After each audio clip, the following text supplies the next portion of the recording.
the whole thing, the grass, everything. So it's going to change rapidly once we get that rain, particularly with temperatures like this. This is great temperatures for the growth of vegetation, but they need water for that to happen, and at the moment there is no sign of any rain. There's not a cloud in the sky.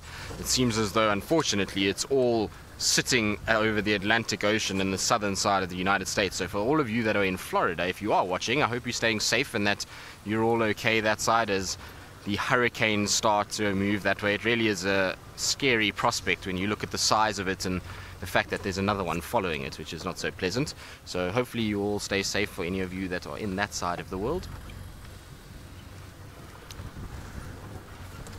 But we get the similar, not as catastrophic at those and as big as those, but we do get a similar effect here. And our summer rainfall is actually a result of tropical storms. We call them tropical storms down here, not hurricanes, and they come off the Mozambique Channel, so we're just too far inland for it really to survive very well. Seb, can I ask you just to put the camera on that big ball on the tree there? I'm trying to see what that actually is. I wonder if it's not a potter wasp nest. So potter wasps build these clay type of nests in a tree sometimes, or on sort of hangs in branches. Difficult to see, but it looks like a potter wasp nest. So the reason they're called potter wasps is because they go and collect mud and then they build this clay-like structure on branches. So that's what it seems to be. I might be wrong. There's just so much glare and it's quite far away at the moment that it's difficult to actually make out what substance it is. It could also be as a result of some sort of insect that's fed off the branch, and it causes the tree to send a growth hormone that expands it, and you get what's known as a wood rose on a tree. It could also be that, but it's very difficult to make out exactly what it is. Maybe with binoculars will actually be better. I'm not quite sure what it's actually made out of. It doesn't look like a growth of the tree itself, and it doesn't look like mud either. It almost looks grassy in its texture in places. I'm not sure actually. It's a bit too high to actually climb up there and have a look properly, but it's some sort of, I would say, nest or something like that. It's not a potter wasp though. Potter wasp, you would see, it would be a very clay-like structure, and that's a little bit more fibrous. So interesting. I'll have to try and watch that and see what happens with it and whether or not it grows. One of those mysteries of the bush.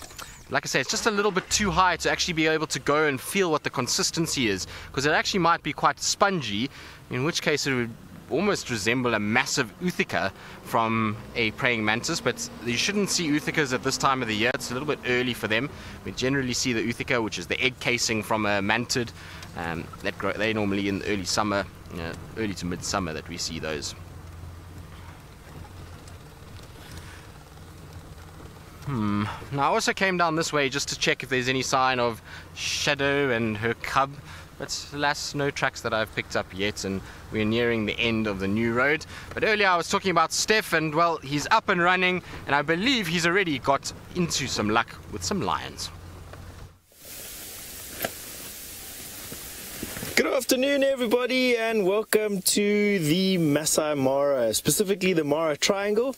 And I'm Stefan Tabur, and I'm going to be doing this afternoon's drive for everybody, which is unusual. I don't think I can remember the last time I was on a safari or a PM safari with all of you, and I'm looking forward to it greatly. On the camera today we've got David, and you wouldn't believe it if I just told you, but right here in front of us we've just had the whole Langama Pride, all of it, cubs, all the moms, everyone walking across this grassy plain towards us, and 2 black rhino, and they've disappeared 2 minutes ago.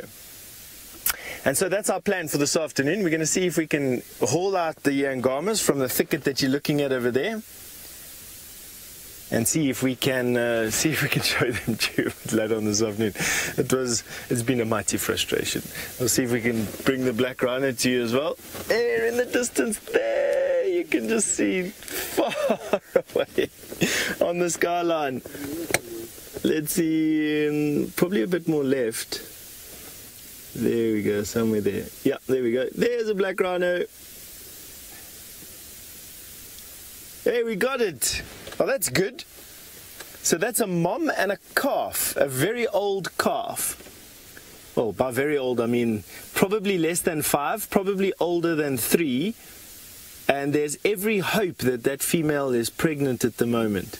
Wouldn't it just be lovely? So in the Mara Triangle here, there are about 12 black rhinoceros, and black rhinoceros are some of the rarest large mammals left in Africa. And there's a very healthy population of them here, and we're incredibly lucky to see even a brief glimpse like we are at the moment, even at so far a distance. It is very, very lucky and very rare to see black rhino in the wild, in Africa, and unescorted.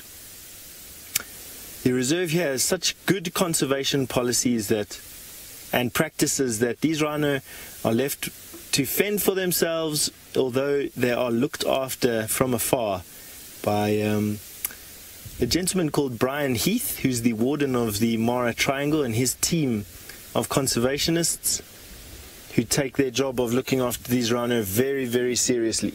And it's shown itself to be absolutely successful. Let's see how far away it is now.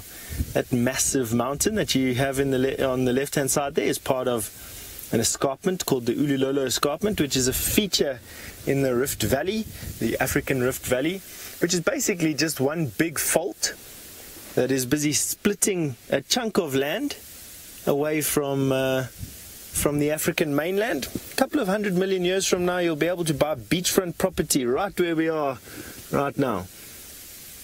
And the animals that you're busy having a look at on these plains are just very numerous and lovely at this time of the year. This is sort of in the aftermath of the migration.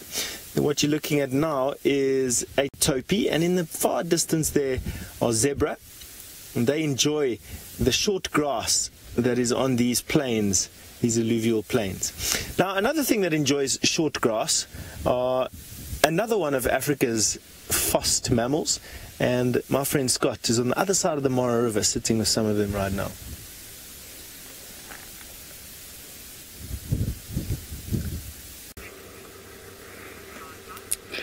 Can you believe how lucky we've got? We've managed to find the musketeer coalition of 5 male cheetah again. They've literally just woken up, they are looking hungry, and they are surrounded by wildebeest. There are many, many wildebeest cashing in on these short, open green plains, and these cheetah, I'm fairly certain, are going to try and catch one at some point this evening. Great stuff, and also great that you got to see a black rhino with Steph. The safari has got off to a wonderful start, it sounds like. My name's Scott Dyson. I'm teamed up with Manu on camera, and we are looking forward to taking you on an adventure with these 5 male cheetah. Now, let me just turn around, and as I turn around, you'll notice there are wildebeest dotted all over these short, open green grass plains. We're going to get you some great 2 shots of the cheetah and the wildebeest now. So action is imminent.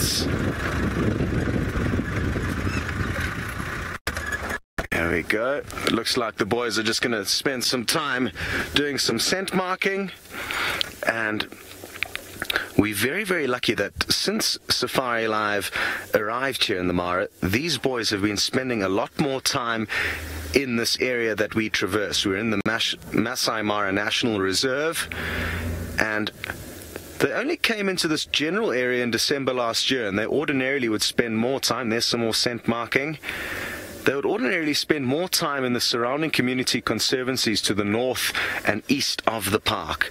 But now, as you can see, they are laying claim to this area as their territory. There you'll see all the wildebeest in the background. Oh, awesome stuff. Each time I spend with these 5 cheetah, I fall more and more in love with them. They're an incredible bunch, and they are just the coolest animals to follow, especially when they are looking for a meal. What an incredible scene. Interestingly, this area was a yellowy golden brown about a week or so ago, and there's been a lot of rain in this area, and an abnormal amount for this time. Grassy plains. You can see hundreds and thousands of wildebeest scattered off in the distance.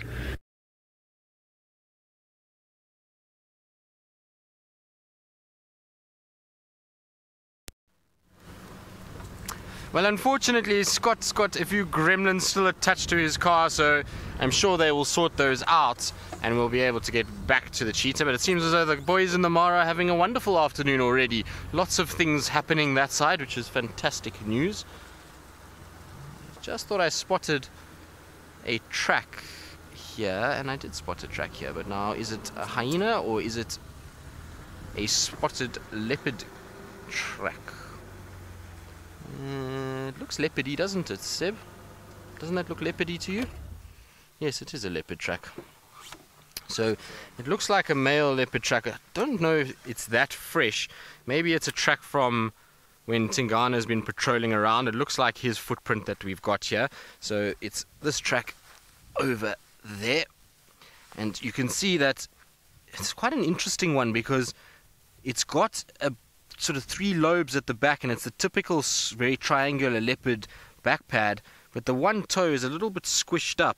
Here it's back to normal there, but this toe is slightly closer together than normal. It's almost giving a little bit of a hyena shaped toe, and then the 2 left toes are the normal shape. So it is a leopard track, but it is not a very fresh leopard track. This looks like it was done maybe 2 days ago, or yesterday, so not a track that we're going to follow. There's definitely nothing on top of my vehicle tracks from yesterday afternoon when I drove here, so it's just interesting that I didn't pick them up yesterday. I wonder, maybe I wasn't concentrating too well at this. When I drove this side yesterday, it was already quite dark and I was using my spotlight, so but interesting that there is a track for a leopard in this area. I wonder, it doesn't look big enough to really be for Tingana. Maybe Hosana was somewhere here at some stage. Interesting. Well, we'll just drive around and have a little look and make 100% sure and just double check in case. But there's nothing on top of the vehicle tracks from last night. I go over those tracks yesterday already, so not very fresh, unfortunately. Just saying to Seb though, I doubt we're going to see too much out in the open at this stage. It's warm in the sun, so most of the animals I would imagine would be seeking some sort of refuge and some sort of shade and water. So we're going to try and hang around closer to water sources as well as the Mulawati and the drainage sections, because those will at least provide a bit of shade for a lot of the animals and they'll be able to then stay a little bit cooler.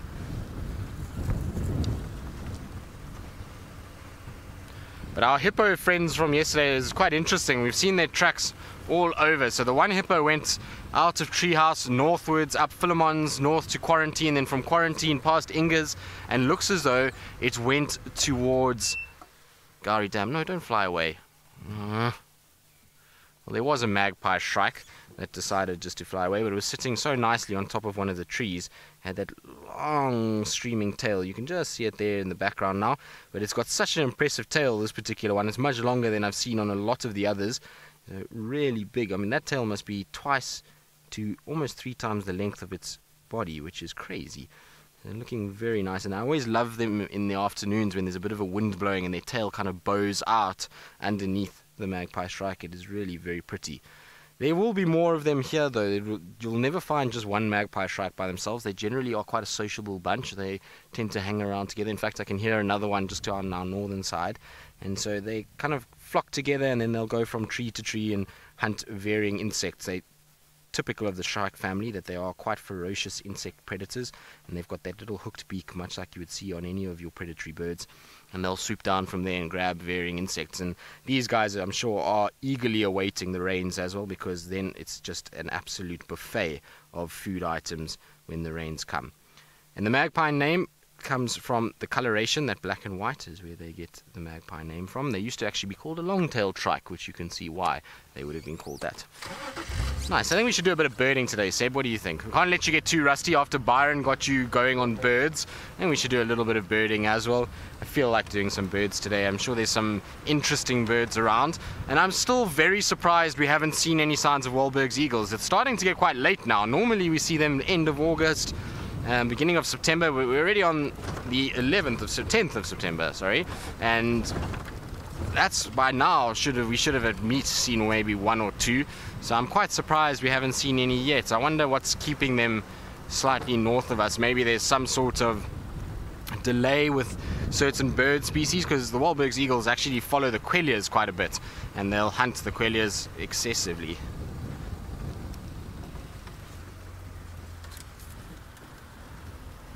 Abel, you're asking if the magpie strikes like shiny objects. Well, no, they're not like magpies. That's a different type of bird. A magpie is a bird that occurs in the United Kingdom and I think a little bit into Europe. I might be mistaken, but they are very fond of shiny objects. Here in South Africa, this shrike is not the same thing, and it doesn't actually go after shiny objects very much at all. You don't find them near cities. They generally are now in these bush veld areas, in the wild sections, very seldom seen in a city environment, so they don't really go after shiny objects. What does go after shiny objects here are the crows. So you will find crows picking up shiny objects, and hummerkorps. So that's a water bird that we get here. They are often notorious to have all kinds of different things in their nests. What we do have is a few waterbuck, which will make James very happy. I wonder how James is doing on his first afternoon on leave. Hope he's having a wonderful time. But there the waterbuck are just in front of us. We are slowly approaching towards Treehouse Dam, so very kind of expectant to see them here. They've been hanging around here quite a bit. You've got a couple young males and some females. I haven't seen any big males around this particular grouping. It's not to say there isn't any, but I just haven't seen them. But you can see that's the female there, lacking the horns. And they're an easy animal to identify. They've got this long shaggy coat, which is very unusual. It's very different to a lot of our other antelope species out here that are quite fine-haired. These guys are all very thick-furred coats, and you can see that they've got that little heart-shaped nose, the white chin strap, and then if they turn and face us, a very white bottom. But is interesting is they're all staring straight to our left-hand side. They're not alarm calling, but there's something that's grabbed their attention. So they're not looking at us. They're all staring deep into this drainage line. So I might just take a little drive down there and have a look. It is a perfect shady spot for a lurking leopard, and this is where we last saw Shadow. This is exactly where we lost her the other day, so maybe she's still hanging around here. It would be worth just having a little look. You never know, although they don't seem too perturbed by whatever it is. They're just kind of staring in that direction. Maybe there's a small antelope also walking around that's making a bit of a rustling in the grass that they're watching. But there you can see that perfect heart-shaped nose of the waterbuck quite clearly. I've got to feel sorry for these guys at this time of the year. In the winter, they must be lovely to have a nice thick coat like this, but in summer, it surely can't be very pleasant at all. Now, of course, that coat is not because they are cold. It's more to do with the fact that they're trying to repel water, so they secrete an oil through sebaceous glands on the skin, which coats that fur and it repels water and keeps them nice and dry when they try and use water to evade predators. So it's a clever system that they've got going, and that's why they have the slightly longer fur, because the more fur, the more chance they can of staying dry. Right, we're going to go and investigate quickly, and while we do that, let's go back to Steph, who's got the largest of the large in the Mara. Welcome back to the Mara, and this is definitely the land of far vistas, as you can see from there. Those dots that you're seeing there are elephant, a herd of elephant, in fact, spread out over quite a distance. And have a look at what's in the center of your screen there.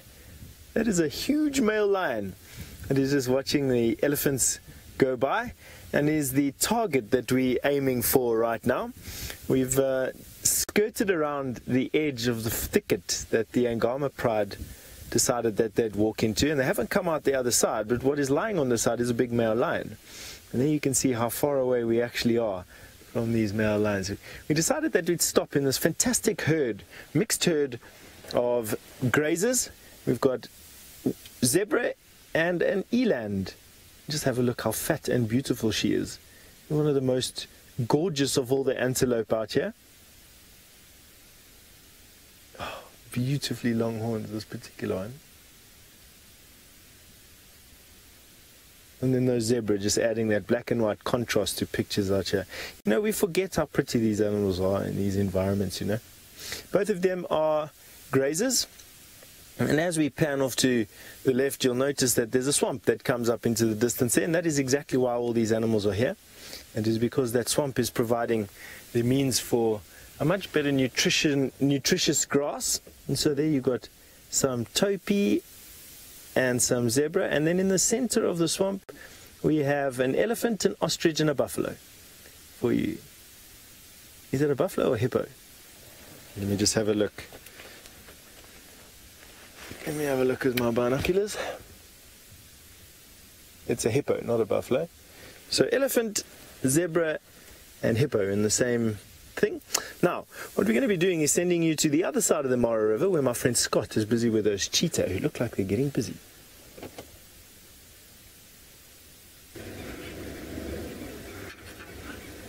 Well done to Steph for finding you those lion and elephant and something else, I'm told, dotted in between.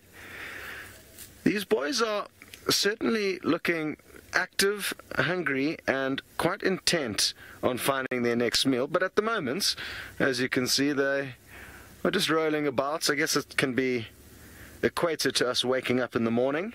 It takes a little bit of time to get into full swing of things. But they certainly are up and about. There are certainly lots of wildebeest around, 3 of which actually walked right up to the cheetah. The ones to the right there, Manu, where they were scent marking a bit earlier. Those 3 came up just to keep an eye on the cheetah, and it's always interesting when you see prey species coming straight towards their predators once they have detected them. But these cheetah have got lots of options, so it would be foolish for them to rush in. They're going to take their time, I'm guessing, to find a youngster that was probably born. Most of the young wildebeest were born earlier this year in the southern Serengeti plains, and that has been their favorite meal that we've noticed thus far. But having said that, they can also take down larger wildebeest, so they're a highly formidable team.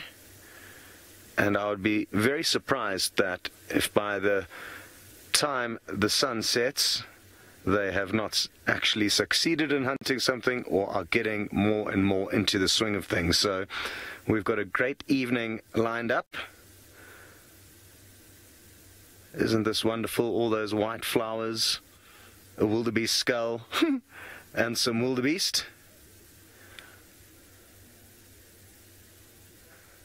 So lots of options, and these cheetah are just going to be scanning, looking for any weaknesses, any easy opportunities. What I was going to say is that they also do hunts after dark, and we are fully equipped to be able to follow them into the darkness with an infrared camera, where we can capture what goes on without interfering. So I am thoroughly looking forward to seeing what these guys get up to this afternoon. And as you can see, this is just the perfect runway for which they can unleash their speed. They make the wildebeest look like they are standing still, I've noticed, especially in open environments like this where they've got no obstacles to cater for. Now, it's always tricky deciding where to position oneself in order to be in the best possible spot. But I think we do need to keep moving. We don't want to be left in a cloud of dust.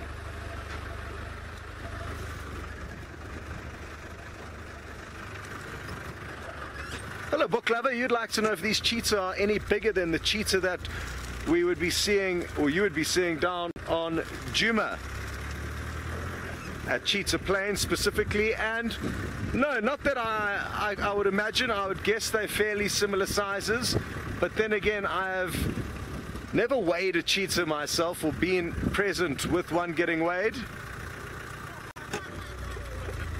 Asante sana. I nearly crashed into that guy earlier, so he said, no, you go first, get out of the way. I nearly reversed into him. So, book lover, no, I don't think so, but then again, I don't know of any cheetahs being weighed here in the Mara and or the Sabi Sand, so I wouldn't be able to make an accurate assessment on that question, but I'm guessing they are fairly similar sizes, with obviously exceptions to one individual that may be bigger, and the same will be for the lion. I think the lion maybe on average here are slightly bigger, but you will get some big lions down on Djuma as well. Okay. What I like to try and do is get on the opposite side of the herds to give you a kind of a herd perspective. So let's do that. And Chantal, maybe we can invite other people on board if you would like on other platforms, because this could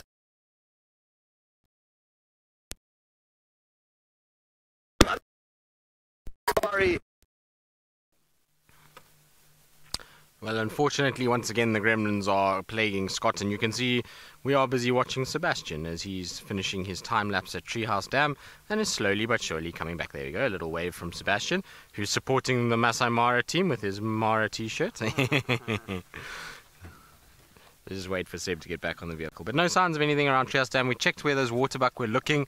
There was a brief little alarm call, but nothing that we can see, and they slowly then started to walk in the direction that they were steering. So nothing to be alarmed about.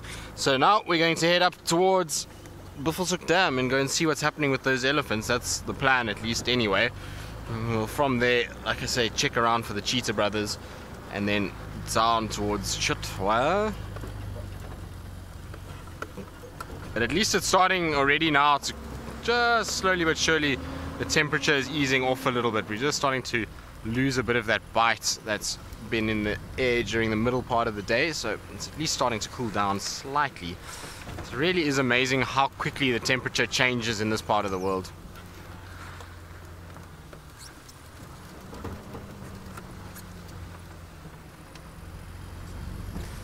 Nina, you want to know how we know the difference between a leopard and a cheetah track, and how do we know if they're male or female?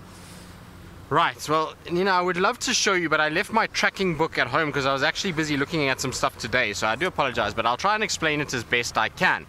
Basically, with a leopard and a cheetah, the difference between the two of those, the most obvious difference that you will see is that the cheetah track will be very, very narrow. So you're going to have a very narrow, very long track on a cheetah, whereas on a leopard it's almost going to be like a circle. So you can think of a cheetah more as an oval and a leopard more as a circle kind of track.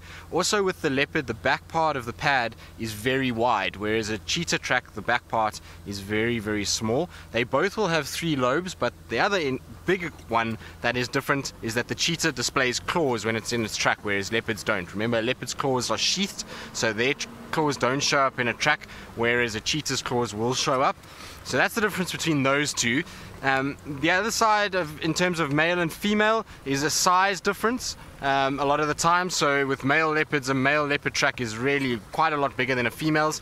If you're talking about a male leopard cub, if you look on the back of the lobes, particularly on the front foot, you'll find that as they do the 3 lobes and that sort of W shape on the back, if you had to take a line and you drew and you followed the contour of that lobe, it should make a full circle on a male track. The females tend to have an angular point on the edge of their back pad, and whereas the males is a rounded point. So that's how you can tell male and female from a leopard point of view. In cheetah, a little bit more difficult. It's just more the size than anything else. The male cheetah track will be bigger than the female cheetah track. Like I say, I'm sad that I don't have my tracking book. I was busy looking at some tracks and notes that I had made when I was doing my tracking training back in the day, and I was just going through some of those just to refresh a little bit, and I'm a bit sad that I didn't bring it, because it would have been quite nice to actually show you the difference in a book, but I'll have to try and bring it on another drive. So let me know when you're watching again, and I'll make sure that I pack it in for that drive and I can show you a little bit better.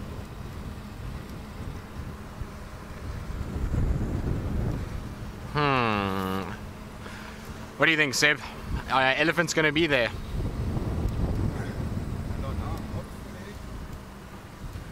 Christine, you said, am I looking for the cheetah brothers? And did you hear that right? No, Christine, I am not looking for the cheetah brothers. I am looking for a cheetah mother and 3 cubs. That's what I am going to be searching for. She was seen yesterday on Torchwood, and her tracks were coming towards Cheetah Cutline yesterday afternoon. There was also a young male cheetah that was in the vicinity as well, that we don't know who he is. So it's one of those, well, any of those bunch that could potentially pop out on Cheetah Cutline. So it's not the 2 big boys, but rather a female and cubs that have been hanging around. They get seen every now and then in Buffelshoek and Torchwood, but they haven't come to Djuma. Maybe today is the day that they come to Djuma with the lions, the Nkuhuma Pride walking around on that eastern boundary with Kruger. Maybe that's going to push this cheetah into Djuma a little bit and we'll get lucky this afternoon. That's the idea anyway. Whether or not it actually comes to fruition is anyone's guess. A little bit of luck and a bit of positive vibes, and you never know what can come out of that. But it's interesting, just driving along these shaded areas, normally we see a few nyala and a few impalas drifting around, but today it seems as though there's nothing. I don't know if everything has maybe gone towards the Mulawati, where there's a little bit more shade than even these smaller drainage lines, but I'm quite surprised. You normally see the odd Daika or Steenbok or Impala or Nyala drifting along, but it's been very quiet with any of those animals so far. Even birds wise, it's a little bit on the quiet side, but I'm sure it will get better as it cools down a little bit.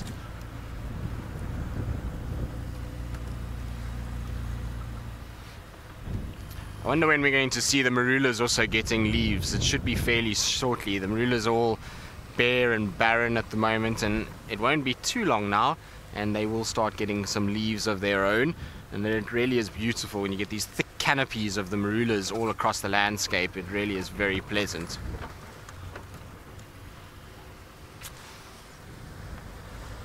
Right, now I believe Scott has got his gremlins sorted. He's got the cheetahs. They are hunting, so let's quickly jump across to him. A whole bunch of wildebeest, and there's actually 2 more cheetah as well. So we've got some incredible prospects, a coalition of 5 male cheetah that are looking hungry. And even though one just flopped itself down, and the next, and the next, don't be fooled, because they are slowly going to work their way through these never-ending herds of wildebeest in the hope that they find one that looks to be like a bit of a easier target. So I'm very, very confident that at some stage within the next couple of hours, these cheetah are going to show us what they do best, and that is hunt down wildebeest.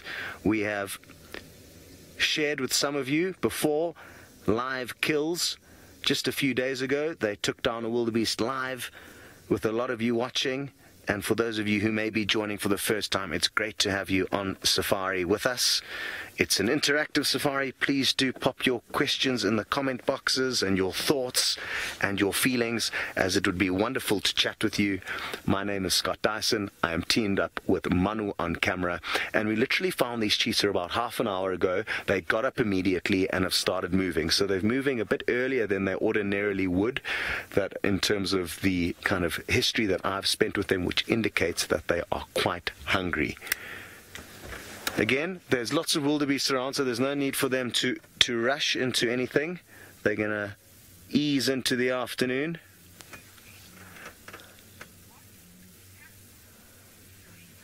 Teresa, you've just mentioned what a standoff, and it is, or at least it was, an incredible scene as you joined us with those cheetah heading straight towards the wildebeest. It is a beautiful, beautiful still afternoon here in the Maasai Mara, and this area has got a lot of rain recently, which is going to make the wildebeest happy. You can see lots of fresh green grass shoots popping up. And about 2 weeks ago, this was a golden brown hue.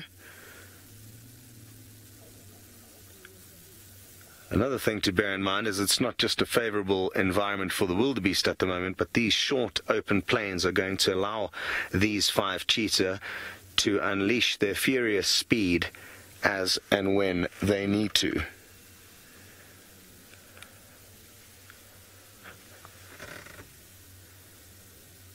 Wonderful, wonderful stuff. I haven't been here for a while, so it's good to see that there still are lots of the migrating herds in this area of the reserve.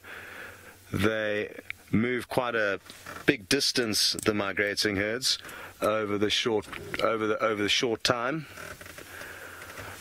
Rob, you would like to know why these cheetah have not taken an opportunity, considering how close the wildebeest were to them. And it's foolish for predators to rush in, waste energy, get injured until they find the right opportunity. And they do know at the back of their minds that it is the migration season. There's lots and lots of opportunities. This will change in the coming weeks, but for now there's just so much food around, it would be foolish to go in and work too hard for something, essentially. So they're going to bide their time, wait until they see an easy option, a youngster that they can separate from the herd. Even though it's not very common. Oh, there's some little Thompson's gazelle. They're a bit too quick and small for those 5 boys to share. Great prey for a female cheetah, but these guys, I'm fairly certain, are going to overlook that opportunity. Now, something also to remember, Rob, is that it's not that easy for them to kill wildebeest without the other wildebeest actually turning on them. We got some incredible footage late one evening as dusk was breaking and the drizzle was falling, of one of these cheetah getting completely bowled off a young wildebeest that they'd managed to bring down. So an older wildebeest came in and absolutely thumped it out the way. So all these things they'll be factoring into their hunting equation. And as you can see, they are just spoilt for choice at the moment. What a classic scene this is. Now, because we had no idea what was going to happen as these cheetah were approaching that herd, we thought we couldn't let up the opportunity to invite you guys on board. So we will be sure to invite you back as and when these 5 get up and going. I'm certain in the next few hours they are going to show us how they hunt. So if it's something you'd like to see, try and clear up some space in your schedule, because like I say, it's just a matter of time until these guys try and catch themselves a wildebeest, and 9 times out of 10 when they try, they succeed. For now though, we are going to say goodbye, wait for these guys to get up and moving again. Be sure to keep following closely for any notifications of us going live again, and we will see you all a little bit later. Goodbye.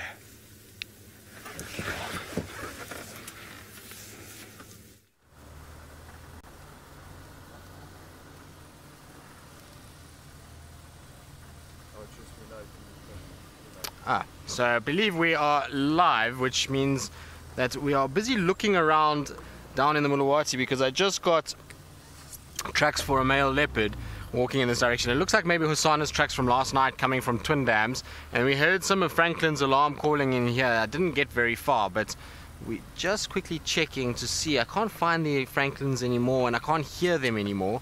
But the last track I had was just on top of the bank walking this direction. They were driven over from this morning, so I'm not sure how far he's ended up. But just with the Franklin's alarm calling and the tracks heading in this direction, I thought it would be a good place to quickly come and have a little look.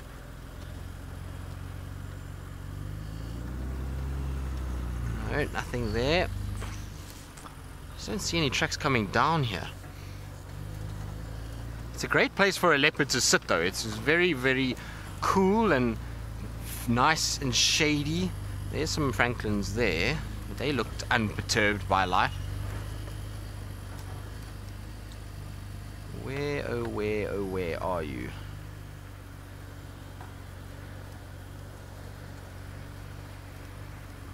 But I'm surprised that whoever drove that road missed those leopard tracks. I asked if anyone drove there, and everyone told me, the guys that did drive there, that there was no sign of leopard tracks, but they've clearly been driven over. So I don't know how they missed them, because they're quite clear in the middle of the road.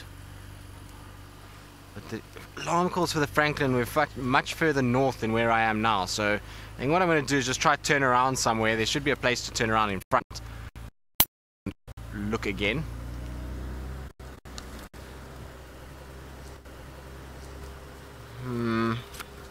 No sign here, unfortunately. I was hoping we'd come down into the Mulawati and there'd be a leopard lounging in the cool sand. But while we check around, let's go back to Steph, who I believe is now doing a spot of birding in the Mara.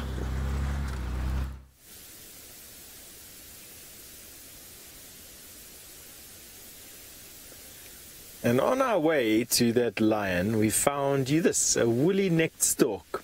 And in this particular vantage point, we get to see 2 things which are quite uncommon. And the bronzy iridescence on the wing, on the middle of the wing, there you can just see it now with the sun behind us, just sticking out, is a rare thing to see on this woolly-necked stork, as well as the feces that it covers its legs with. There you can see that it's been a hot day, and that is dung on its legs. And I know you're going to be asking yourself, what is a bird doing defecating on its legs? When its bum's obviously far enough away, it doesn't need to do that. The easy answer is that this bird cools itself down that way. It pumps a lot of blood into the skin surrounding the leg bones, and then by defecating on the legs and letting the wind blow on those skinny legs, it cools the blood down considerably, and that way returns to the body cooler than it was, giving this bird the ability to stay cool when everything else around it is hot, albeit using its own dung. Well, quite nice to see. They're one of the smallest storks in this particular area. In actual fact, I think it is the smallest stork. And much like all storks, they actually don't have a voice box. So unlike a parrot or a sunbird or a canary or a budgerigar, which has voices that they use all the time, storks do not. And this particular stork is no exception. It doesn't have any voice box. What it does do is to attract mates. They do the most unbelievable dances and elaborate wing flaps and bows to each other, and there's a courtship amongst storks which is quite phenomenal. Another thing that is quite phenomenal is the lilac-breasted roller. This bird definitely has some voice box, but in addition to the voice box, it also has superb coloration.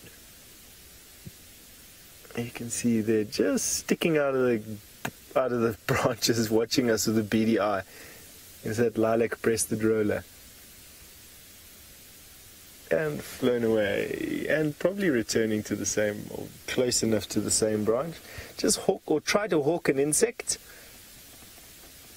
This time of the year their colors are not so bright, and they don't have the tail streamers, but they're giving us a beautiful afternoon shot. Take your screenshots. That is a lovely shot of a lilac-breasted roller at this time of the year. David framing it up so nicely. Remember that we are interactive. You can ask me questions while we are on Game Drive live, and I'll try and answer as many as what we can.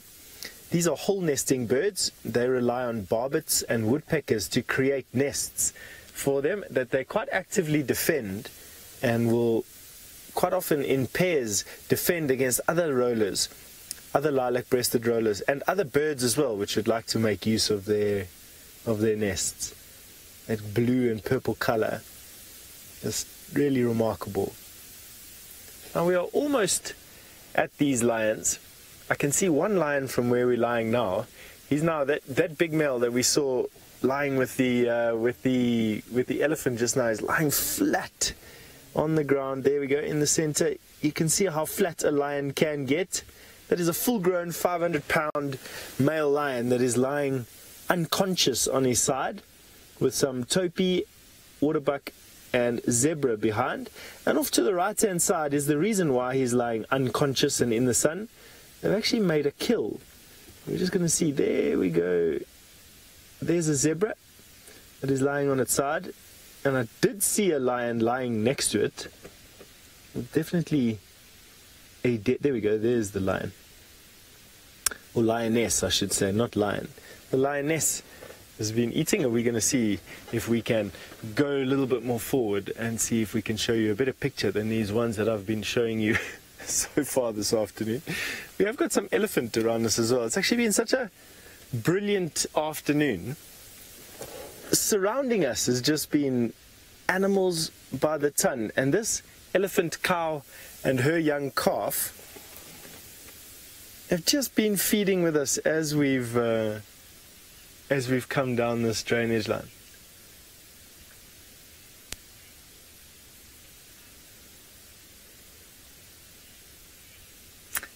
Now Tula Ann, who's as old as my son is, only 5 years old, has remarked that these animals all look like they're friends with one another, and and is it normal for this time of this year? So Tula Ann, what a fantastic question from a 5-year-old. And yes, all these animals are friendly with one another. Some of them eat grass, some of them eat trees, some of them eat each other, some of them eat wildebeest and zebra, and so on and so forth. But they all get along with one another quite nicely, to be quite honest with you. There's no big animosity, which is a big word to say that they don't dislike each other at all. They're just in a healthy sort of equilibrium is what I'd like to use, is that there's a balance between all the things that like to eat other animals and all the things that like to eat the grass. There's a nice balance. That youngster busy eating the grass over there. Flanked by Mom, which has got a beautiful set of tusks. I love the elephant in the Mara here in Kenya. The females in particular have got the most elegant ivory. Almost always the same length, the same shape, and quite long for female elephants as well. Isn't that a fantastic shot of the trees there in the background? That is lovely.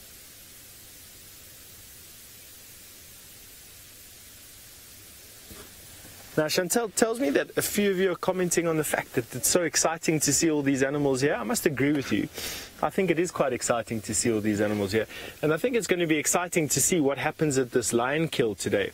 When we saw the Angamas, they were heading in this direction, but into a thicket. And I think if we are lucky, they are going to come and join their sister on this kill. In the distance and arriving towards us is the cars that join this fantastic reserve with us. Of course, it's an open reserve, very much like the Kruger National Park is, where we do some of our other drives as well, albeit this is a public area where you can come and drive yourself in or be driven around in some cars, and just adds nicely, everyone helping one another to find their things. Thank you to everyone who's saying that it's nice to see me in the driving seat again. I must say I do miss it from time to time. And it's going to be nice to join you for a couple of drives over the next few days or so before Brent and Jamie get back, in between when James has left. He's on his way back to South Africa for a much deserved break.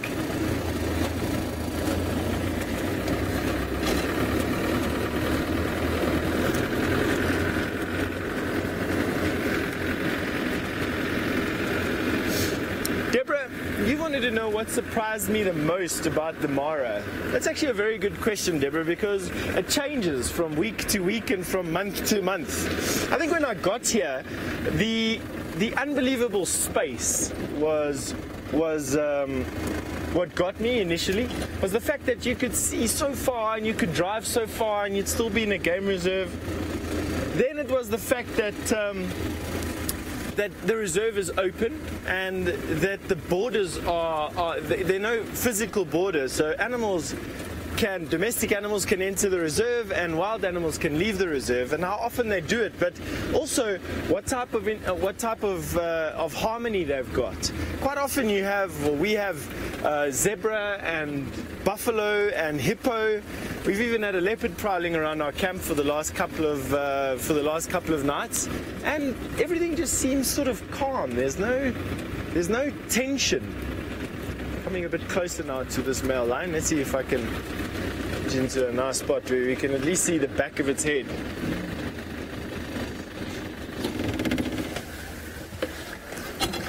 Is he lying down over there? I have no doubt that he's already partaken in this zebra kill, and you can see that fat belly at the back there. Another thing that's been quite surprising, Deborah, is the fact that it's a calm temperature here all year round. I've gone from summer to winter without a noticeable change in temperature whatsoever, and it's very comfortable. You don't ever get too hot and you don't ever get too cold. And I must say that I can't say the same for our friend Tristan, who's sitting down south, 3,500 miles, where we definitely do have winter and summer, and where we are transitioning from the cold of winter to one of the hottest months of the year, and that is October. And I'm sure that Tristan has got some news to tell you about how uncomfortable he's feeling at the moment. Well, Steph, now I'm starting to feel comfortable. It was about 2 o'clock this afternoon. It wasn't so pleasant. It was rather warm at that stage, but now it's actually very pleasant. It is perfect weather now for a safari. It's just cooled down a little bit, and there's a bit of a breeze, and so I'm actually enjoying this afternoon bumbling around. unfortunately no further sign of that leopard track. I just want to come up to Buffelshoek Dam and check around first while it's still a bit warm and see if the eddies aren't there, and then I'll go back to that area. I have a funny feeling if it is Hosana that he may have looped and gone back down towards Twin Dams, and he's maybe lying somewhere close to the water there. Given how warm it is, I don't think he's going to have gone too far from the dam itself, so maybe just lying somewhere in those Mulawati Bank thickets, and we'll catch him later when it gets a bit cooler walking around. So worth just coming and checking up the side. It's difficult this afternoon because, well, it's just me all on my own, and by the sounds of things there's one other vehicle out, which is from Buffelshoek, and they're right in the northeast corner. There's nobody from Djuma, no one from Cheetah Plains, so it's, well, a lonely world out here at the moment, Seb. At least I have you for company, Seb, and all of you on the back of the vehicle, which means that hopefully we'll find something. It's just that it's always when there's not as many vehicles, it's harder because you don't have a situation where people are spreading out and they can help you with looking in certain sections. You've got to kind of loop around and do all of it on your own. So it makes it just a little bit tougher in terms of actually finding things.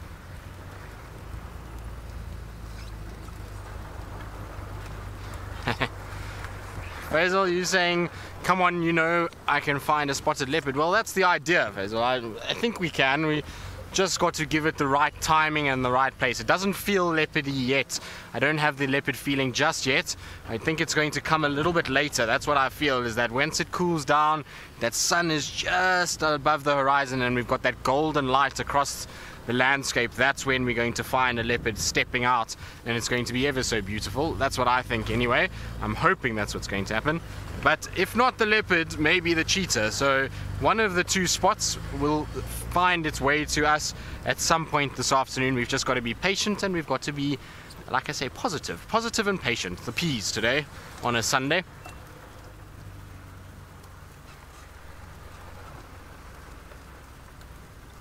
Monique, you're wondering when I did my tracking training. Well, when I first started to become a guide, when I was at Singita, we did a lot of tracking work there and got shown how to identify tracks and how to read tracks and look at them. And then from there, it's just been an ongoing lesson, basically. From all the trackers I've worked with, every single one of them has imparted some sort of knowledge on me. And it's a kind of thing that the more you do it, the better you get at it. You've just got to keep going, and you've got to keep looking and keep working at it, and you'll be able to, if you ask people like Steph and Scott and James and Brent and Jamie, they'll tell you that the less that they track, the more rusty they get and the harder it becomes. The more that you track and the more you get in sync with the animals that you're looking for in a certain area, the easier it actually becomes, because a lot of tracking is actually not physically seeing what's on the ground. Oh no, don't run away. This is going to be so cool. Stay there, stay there, stay there. So there's two little button quails in front of us, and these guys are so difficult to get on camera. There they are. See how little they are? Oh, out in the open. That's about as good a view as we've ever had of a button quail, or certainly that I've ever had of a button quail. And then into the long grass they've gone, and you see how quickly they disappear. They've got the most perfect camouflage to just melt into that grass. Well, that was cool. So it wasn't a spot, but a little bit of a flicked little bird. That was really cool. I've been trying to get them on camera for months, and they are so elusive, and they tend to be very shy. So as soon as you come along, they bolt off into the grass. So to have at least gotten them crossing the road was very special. Well done, Seb. It's all about the cameraman, exactly. That's exactly right. I'm under no illusion, don't worry.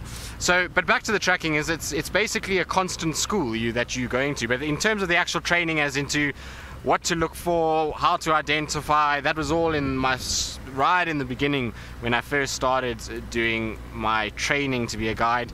Spent a lot of time at Lubombo, which is a part of the Kruger National Park on the eastern side, where there is a lot of rocks and tracking is very difficult. So I did a lot of training there and some assessments.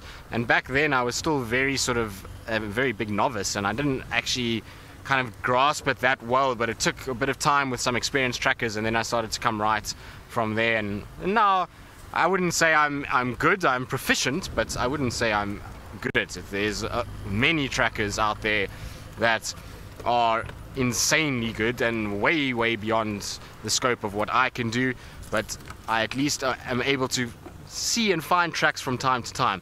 Now there's a beautiful bird, talking about finding things. Seb, you see it in the tall tree.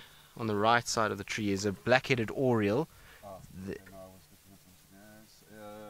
So the top there on that side. Oh, it just went down, yes. Yeah, same tree. Let's try go around, maybe we'll find it. It's just such a beautiful bird that it's worth trying to see if we can find it. Beautiful, beautiful yellow with this black head and this beautiful beak. Where are you? No, I've lost it. It's gone. But interestingly enough, we can look at the tree anyway because it's quite a cool example of something. So you'll notice that there is a leadwood that is grown there. The base of that tree is a leadwood, but if we go up, you notice there's some roots that are actually growing down. So there's a strangler fig that is growing over the leadwood, and this is how strangler figs work. Is basically what happens is they produce a fruit, something like a barbet or a go-away bird will come and feed off it, and then they come and the sticky seeds are on their beak, and they then wipe it on something like a leadwood, and that then starts to grow, and these aerial roots start to grow down all the way along the trunk of the leadwood, and you use it as a support structure, and over time more and more and more roots grow, and eventually they'll encompass that whole leadwood, go right beyond the leadwood's crown, and they'll actually suffocate the tree out or strangle it and stop it from getting sunshine and nutrients, and they will then take over, and it uses it basically as a host. So that is a predatory tree, if you want to call it, and it's not one that we see that often. We don't get too many figs here, unfortunately, not enough water, but that's a nice example of a strangler fig overtaking a really large old leadwood. Very cool to see. Nice. So we might not have seen our oriole, but at least we got to see a strangler fig. It's actually the first time I've noticed that strangler fig, funnily enough. It's something you see a lot of down on the big rivers, so the Sand River, the Sabi River, lots of big figs down there. But here, it doesn't seem as though we get nearly as many because of the lack of water that we have in this particular section.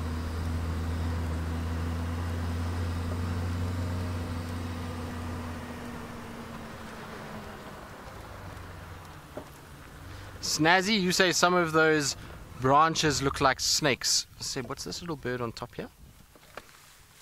Right. This, there. Okay, hold on. It's going to land there.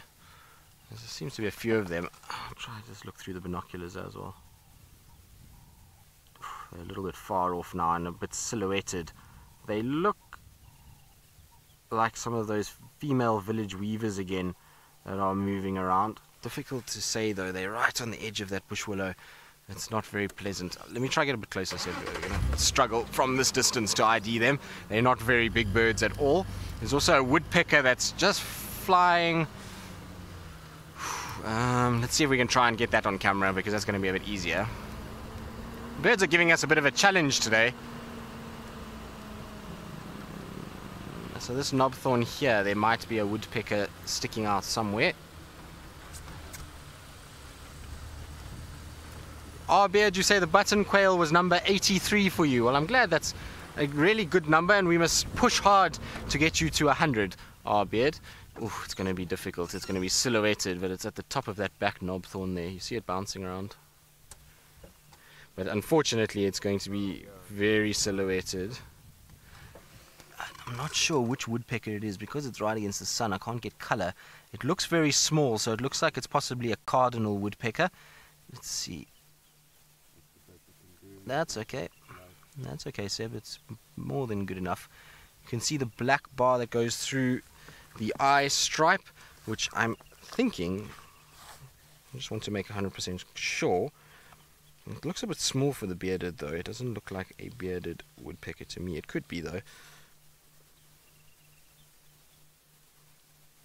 But doing a bit of birding is actually quite fun. It's been such a long time that I've done it, and I always love doing birding, so it's something that I should really do a lot more of. I get a bit sidetracked, like I say, sometimes with the lions and leopards. So it is a bearded woodpecker. It's just a fairly small one, and it's a female bearded woodpecker because it's got that black bar through the eye. Well, that's a nice one to find. There's quite a few of them around at the moment. You hear them quite often in the mornings when you drive along these riverbed systems. Lots of them bouncing around these dead trees, looking for any wood-boring insects that potentially are in the dead trees themselves. Right, well, we're approaching Buffelshoek Dam now. There's no sign of our elephants crossing anywhere this section here, so unless they went northwards and didn't come towards the dam, they might still actually have been there, or they're on their way there. It would be quite nice if we get there and they're all lined up at the water. But they haven't gone further west, which is good. So let's go back to Steph in the meantime with, I think he's still with his lion. Now, can you believe it? We were showing you that that woolly necked stork and the elephant. There was also a mating pair of lion lying just on the other side of us that we didn't see at all. It took us to drive past and sit and turn around to see these lions, who were not even 50 yards or 50 paces from where we were. I actually think that this is the lion that we saw just now. It's in the same line, and there's some elephant. And this female, she's quite restless with her attending male. Her body at the moment is in estrus, which means that she's having hormonal spikes every time she ovulates. And these go through some dips and troughs. Let's see, this should elicit this male to stand up. Oh, she's beautiful. Where are you going, girl? Let's see if he wakes up. There we go. So now that is very typical of a male lion attending a female. He doesn't let her out of his sight at all. And the reason for that is that she'll ovulate a few times in all of this. And this male who's attending her at the moment wants to make sure that every time she ovulates, he is right there to try and inseminate every egg that comes down into the fallopian tube, so all the babies are his. Now Carlos, who's a new viewer, I just want to say welcome to you. So hello Carlos, and welcome to the show. And you said that you've been wanting to see lion, and I'm very happy that we could show you lion right off the bat today. That's quite nice. Now they have gone super flat again. And while that isn't uncommon for mating lions, and you shouldn't despair, because we should be able to see them mating again in a few seconds to a few minutes.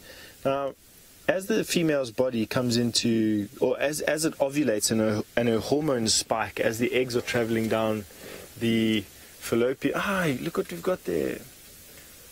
So just as we predicted, the angamas have come through the thicket we thought they were going to come through. Excuse all the poles, go right. Right. No. And let me see if I can turn the car over.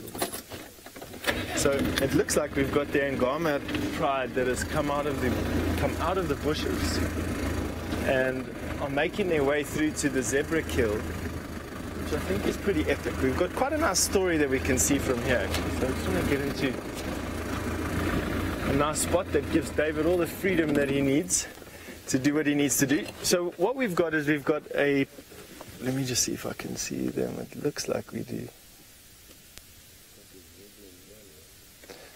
So we've got zebra and eland. I'm sure I saw a bunch of lion. Could it have been my imagination? Absolutely.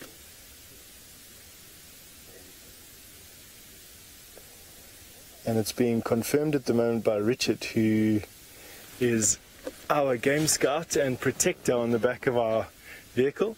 And what he's doing is he can also see them. So why don't I tell you the rest of the story while we're waiting for these lions to come out of the thicket. They should be out here in a second. We've got a male lion that's lying directly in front of the car. And sorry Dave, I'm making you jump around. Please excuse everybody that we are jumping around. There's a male lion there. And while a male lion in the sun on his own isn't an uncommon sight, it's not very common. And we initially thought it was because he was lying close to the kill, which is a common, and there's a female that is lying on that kill, and it's also again not uncommon for female and male coalitions that are mating with one another to make a kill every now and again, although it's not there we go in the center of the screen, although it's not their primary concern hunting. But it would have explained the fact that there was a female lying on a dead zebra plus a male close by. But then we've got the added complication, if you want to call it that, of another mating pair right next to us at the moment, probably from the same coalition of lions. They're lying flat in the grass here at the moment. Can hardly even see that there are lions there. There we go. That proves that there's a lion there. And you probably find that these are two males in a coalition with one another. They are both attending females which are ovulating, which is not uncommon in a pride of lion, especially in an area that's just had the superabundance of food at the moment. But now, which lions from which pride, that is the question. Now, if the Angamas are moving towards this area to come and join in the feast on the zebra, then it absolutely is that they are the Angamas. But if they're not, then they're from an adjacent pride of lion. Now, unlike in the Kruger National Park, where you can, it's almost like a physical barrier between lion prides. You feel like you're going to this no man's land. Here, there is no boundary between lion prides. In actual fact, rather than home ranges touching one another, which is what it quite often is in the Kruger, you've got home ranges that overlap and core territories which brush up amongst one another. And I actually think that the lions are in a much bigger, how do I say, they're in competition with each other here a lot more than what they would be in the Kruger for space. Let's go backwards a little bit and see if we can get a bit more height.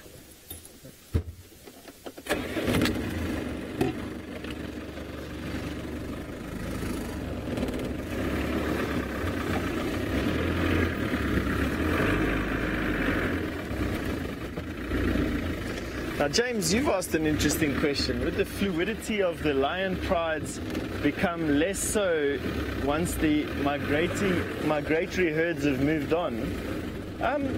No, James, I don't think so, to be quite honest. I actually think that these prides, there's so much food around here, James. Even outside of the migration, there's a lot of food available here. More than what there is, at least in my opinion, in the Kruger National Park. And I think that that has a marked effect on how these lions behave. I think,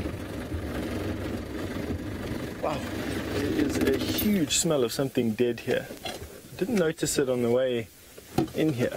Whew, it is overpowering.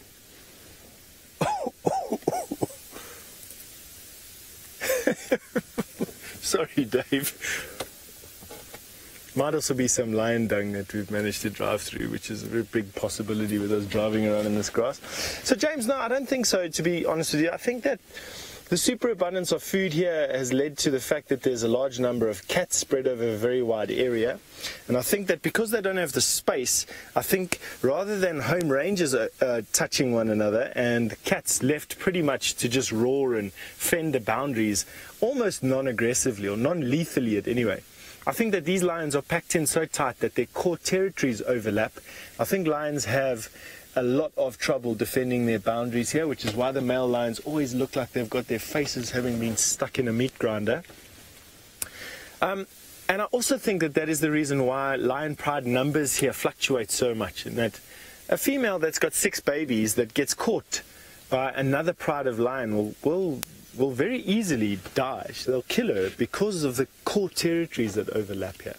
And of course, as soon as she goes down, if there's no other lactating mother lion around, those cubs will die. And I think the cubs' numbers fluctuate. Then throw in the added complexity of 2.5 million wildebeest that arrive and then 4 months later leave again.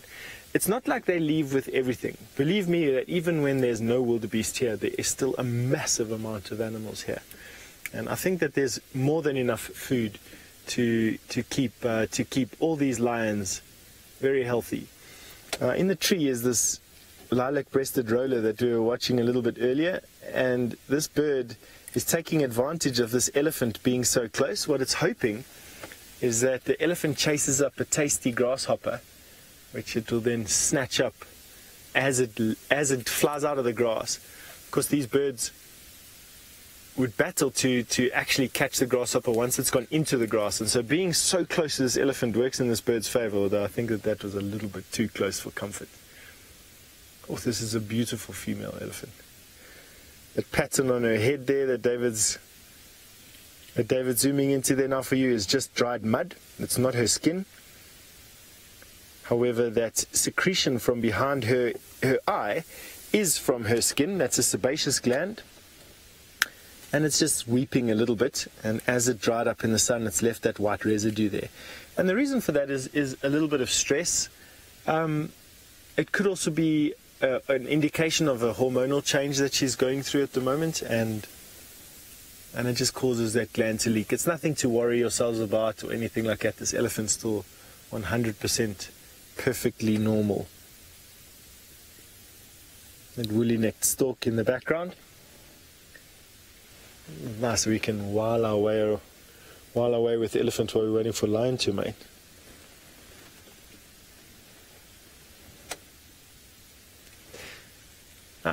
While we're waiting for those lion to mate with each other again, OD Farming has asked what the social structure or family structure of elephants are.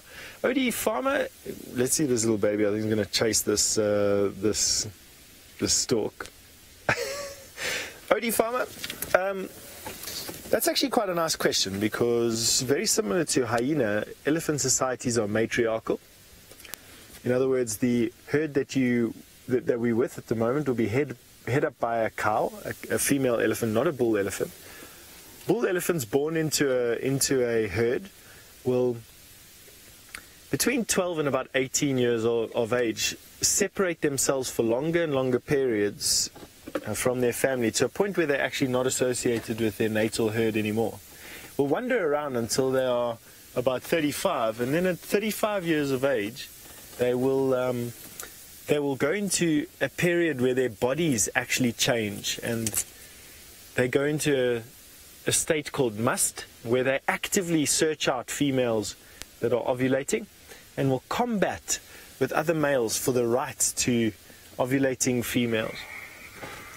Let's go backwards a little bit, just so that, for one, I can get out of the smell that we are sitting in at the moment. It is coating the back of my throat like you have no idea. Whew. Sorry, Dave.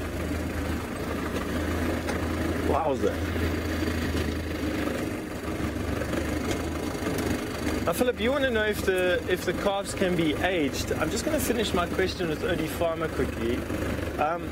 Females, and I'll get to that, because Philip, your question does make sense in context to OD Farmer's question about the dynamics of a family group. Now, although males will then at 35 plus fight for females and be associated to females and all that, the females will stay in a herd their entire life. So they'll be born in a herd and will basically live in a herd their entire lives. When a herd gets bigger than 12 to 16 individuals, it can split off, where two sisters will split off with their calves, and you can get two satellite herds forming that can actually join up again in drier times around common food sources. And congregations of 100 plus 100 plus elephant are quite common in areas where food sources can draw elephant in from, hundreds of miles all around them. And these particular elephant will all be related to one another. And now for Philip's question. Philip, you wanted to know if elephants can be aged. They absolutely can. You've got to take them in relation to their moms. So a small calf with a small mom will be smaller than a large calf with a large mom. And although that sounds pretty reasonable, logical, it can actually complicate things. Another thing is to have a look at the teeth. So this youngster here, you'll see, has some teeth erupting out of the jaw, just started to erupt out of the jaw. And when they do that, when you can see that, that elephant is just over a year old. The elephant on the right-hand side, the youngster on the right-hand side, same profile, only you can't see any teeth coming out there. And that elephant is less than a year. So elephant they get milk tusks, and at about 6 months you can sometimes see those little milk tusks, sharp, frail little tusks. They will fall out at about 6 months, and then the more robust tusks erupt at about a year. So that gives you an idea of elephant up to about a year. From a year to 5 years, all elephants look pretty small, and then they start to get bigger than their moms. I'm talking about unable to fit under their mom's tummies is actually what I wanted to say. From about 3 years to about 7 years. And then from 7 years on, for male elephant and female elephant, their size changes dramatically. And from about 9 years to 12 years, female elephant are just smaller than their moms, male elephants are just bigger than their moms, and of course onward from there as they get to adolescence and then eventually into adulthood around their late teens, early 20s. Now, while we wait for these lions to mate, and we'll call you back as soon as they do, why don't you go all the way south to the Kruger National Park and Tristan, who's got something to show you in the sand.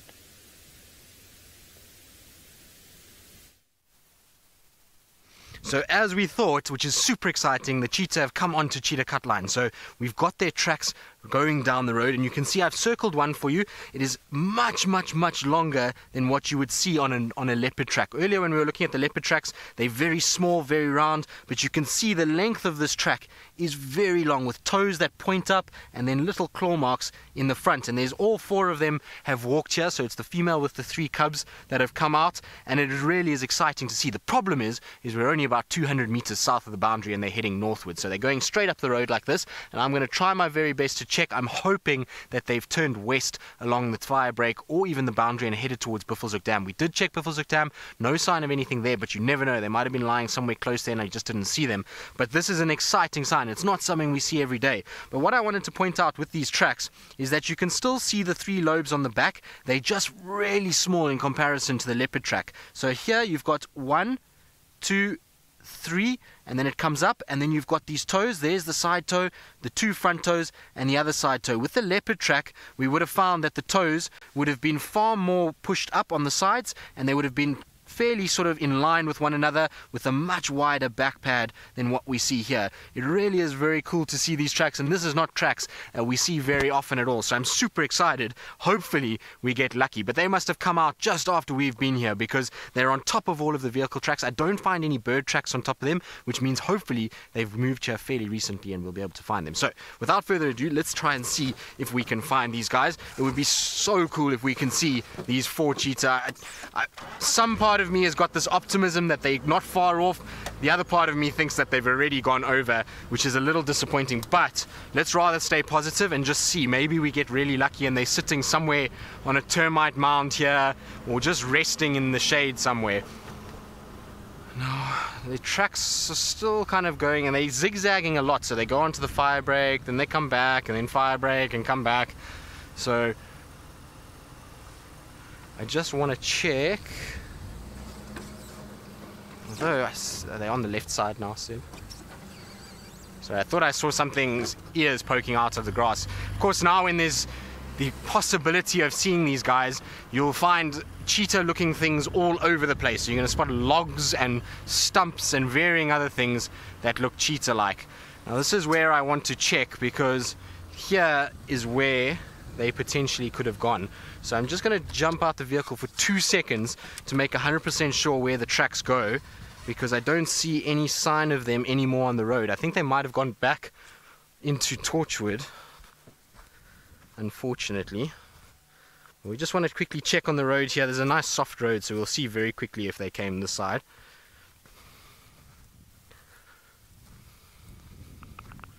But I don't find any tracks for them.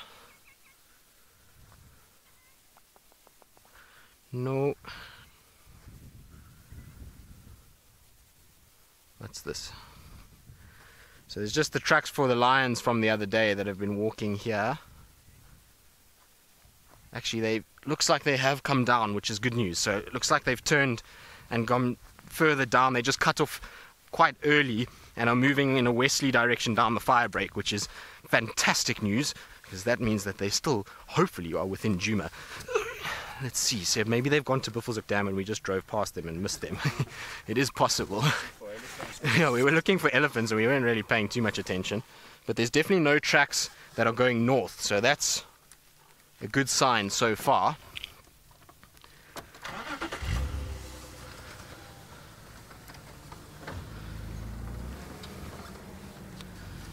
Just want to make 100% sure, but it looks like there's a set of tracks moving straight down in front of me. The fire break would be a good place for cheetah to lie. It's nice and open, they can see anything that's coming their way, so it wouldn't surprise me if they are in this area. Lots of snake tracks as well, funny enough. I've seen 3 different snake tracks already on this fire break.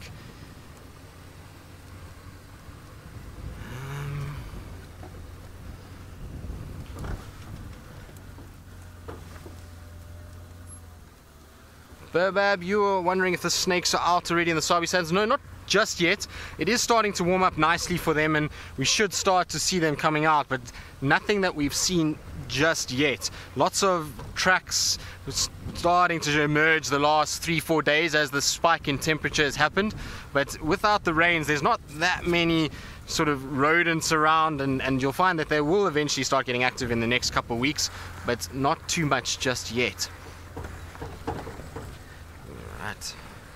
Oh, so I believe we've got a spider web on the lens. I'll try to just get rid of that, so apologize about my hand being in the way.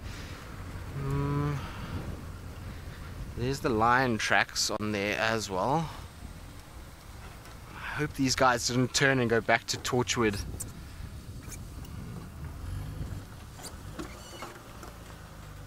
No, nothing here. I don't know. I'm not 100% sure we're going to find them. I want to just check around very carefully and do the Buffels hook boundary as well, just in case they just cut straight over the fire break and went in from there. There's nothing that's on the road in front that I can see.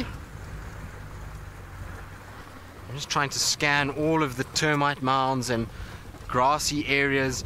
At the end of the day, these particular cheetah are a little bit on the shy side, so theoretically the noise of our vehicles should prompt them to sit up at least, and that would mean that we'd be able to spot them from quite far. Theoretically, it's not obviously always the case, but theoretically that would be what would happen. But I don't see any further tracks to speak of. Let's check at this junction here.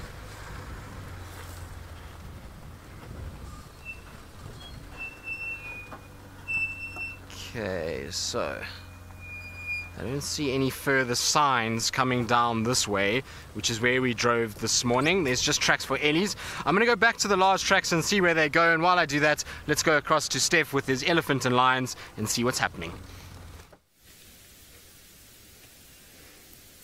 We're still here with these ellies, and the lions haven't even moved a hair. And one of the guides that passed us about 2 minutes ago said that these lions are coming to the end of their mating spree now, and that means that we could be waiting here anywhere up to 30 or 40 minutes between mating sessions. But you know, don't fear, it's not a bad place to be and to wait out 2 lions mating with these ellies that we've got here. Now we've got the 2 ellies and 2 moms with their 2 youngsters still around us. They're wanting to cross this particular drainage line here, and I think we're going to see this youngster hopefully cross out, because the one mom is inside the drainage line. You can see this one of their baby who's already crossed over, and she's busy eating sort of succulent grass that's growing on the edge of this depression, or this drainage line, as they how full these things get in the summertime.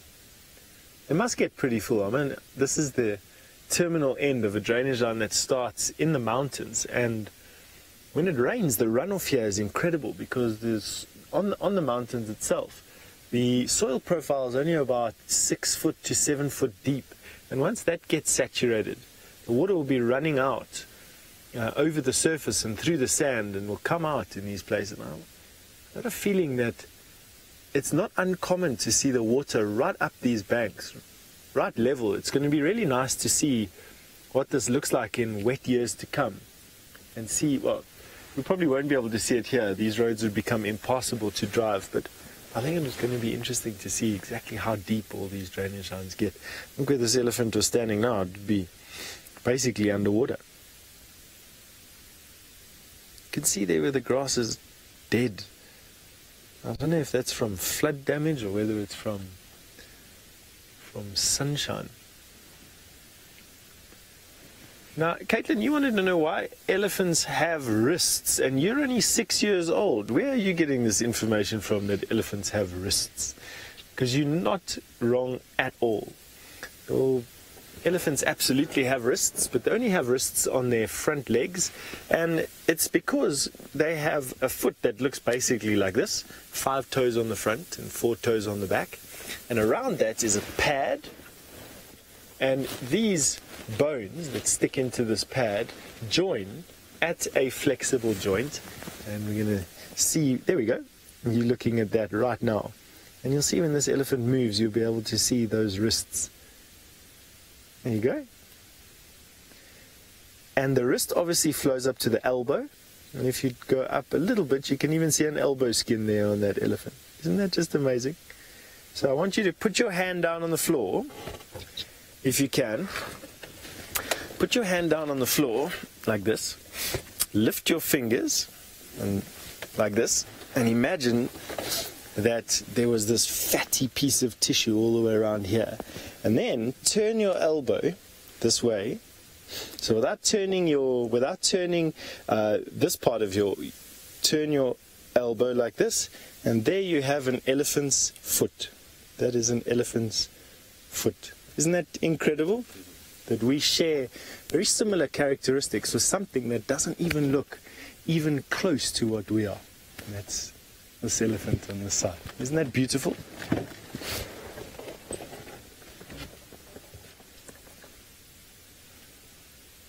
This youngster is actually very brave.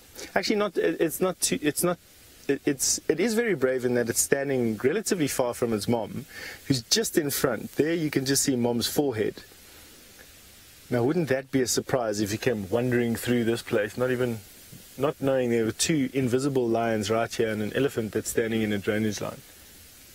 I think that this would be quite a surprising place. Although I doubt Mom would be able to get out of this drainage line quick if needs be. And I think you could probably go and lie almost right up on the edge and watch her from close by.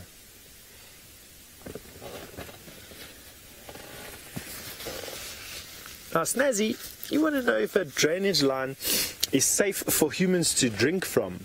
Yes, Snazzy. In this area with so many animals and with the water not flowing, I definitely would purify this water somehow. I'd try and filter it as much as what I could, and then I would boil it before I drank it. But that's of course with the luxury of being able to boil and filter stuff. I think if you were really thirsty and you didn't have any matches, or it was raining, or you had no way or no knowledge of making a filter, I think that there's enough water here that you'd be able to drink. And even if it gave you a bit of a runny tummy, it's not the last water that's here, and so I think you'd actually get away with it, to be honest. There's some water over there in front of us, and you can see what quality the water is.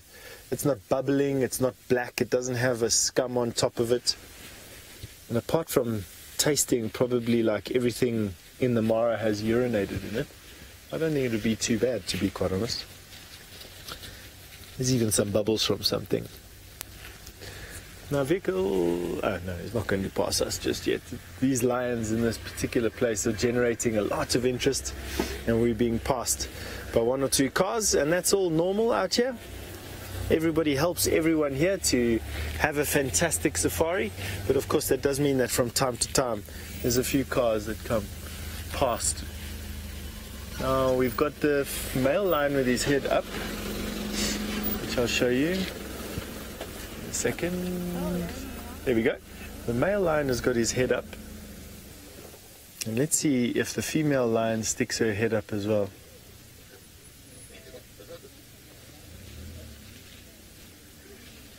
Big yawn.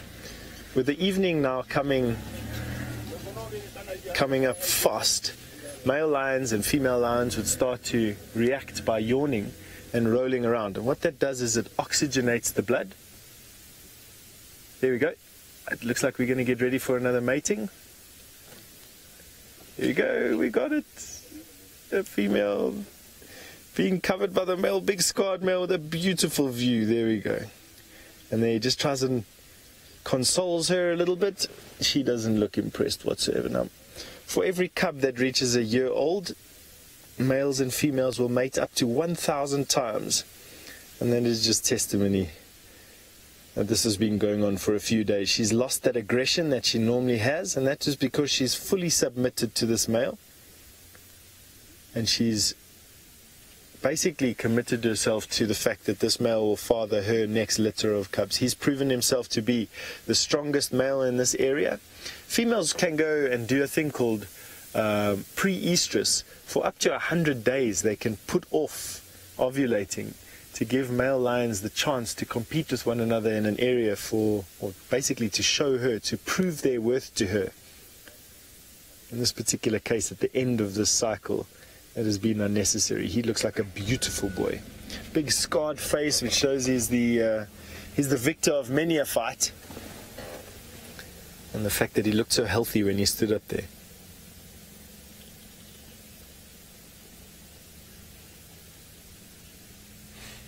Now, Shelley, you've asked an interesting question. How does a male lion know that a female is ovulating? Is it like scent marking? Shelley, basically, lions and a lot of animals out here have got such a sensitive sense of smell and taste that just by testing urine, like your like a doctor would do when you go to the doctor and they ask you to do a urine sample, we have to use expensive machines and a lot of science to get answers. Lions and other animals can taste or smell when females are ovulating. And that is because a female's body will change, the hormones will change, and the hormonal changes will affect chemical changes in the body, and that will leave trace elements of this change in the urine. And so male lions will quite often walk behind females as they are busy urinating and will pass the urine over a very sensitive gland in the roof of their mouth, and that will then tell them whether or not this female is ovulating. Also, females that are ovulating will actively search out males and will flirt with them, and that sometimes triggers it as well. Just incredible to think that all these animals out here have got things in their bodies that are like machines that we use.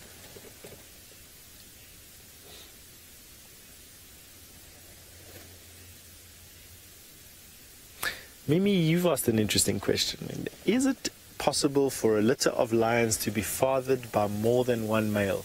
Absolutely feasible, Mimi. Yes, and the reason for that is that it takes about a week for a female to release all the eggs from her ovaries. About 1 week, 4 days to about 8 days, and she will release anywhere from 2 to 6 eggs into her fallopian tubes, which would need to be fertilized. The hope is by the time her body needs to release those eggs, that the male that is in attendance with her is a male that will stick around for those 4 to 6 days. But to be honest with you, it doesn't always work out that way. Sometimes male lions will... There's an elephant inside here that's busy rumbling around. I don't know what's going on.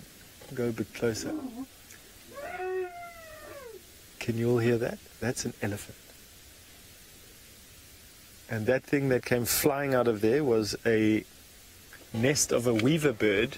Let's go forward a little bit and see if we can do that.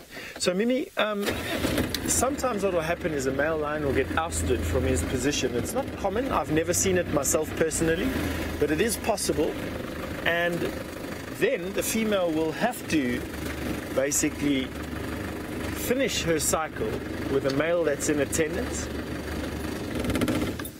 And that would lead to different fathers for her cubs.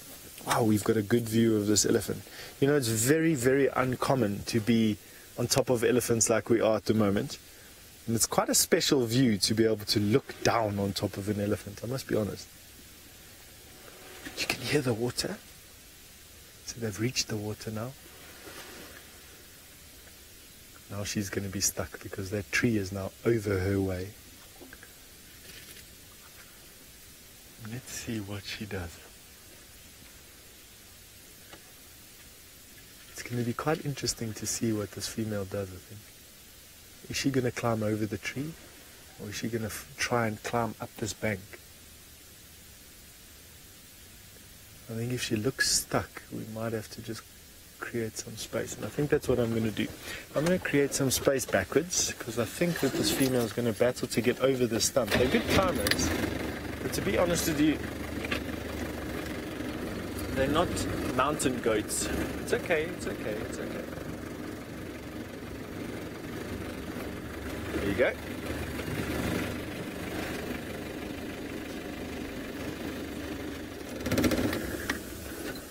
It's going to be interesting to see what she does. Does she climb over the tree, or does she reverse, or does she climb up the bank?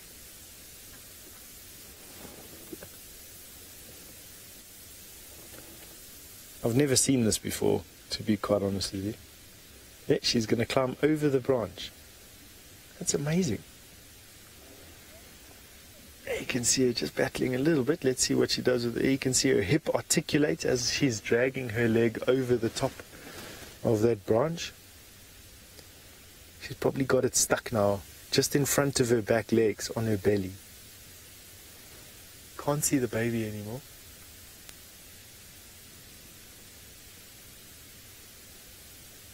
There she goes on the other side. Oh, just battling to get over the top of that stump.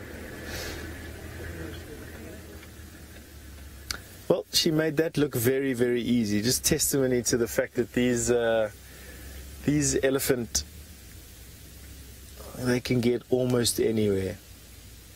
All right, now that we've seen this elephant do its acrobatics, we'll stick around and see if anything else... oh, there we go.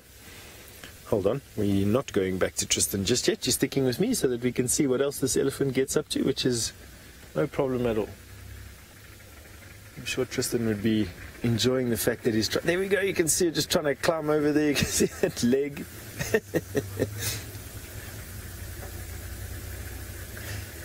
Mr. P, you want to know if elephants can get stuck here to death? Elephants do get stuck, and they can absolutely die in mud. They can get stuck in these defiles. I don't think that this elephant's in any danger of getting stuck whatsoever. I think that she's totally in control. I think there's a bit of a chance that baby falls into the mud perhaps, or has to swim a little bit, depending on how deep the water gets here, but I don't think that there's any danger whatsoever at the moment. Now the baby's climbing over the stumps. And look at this little baby, he's also battling. Come on, little guy. Oh, you can see almost upside down getting over that stump.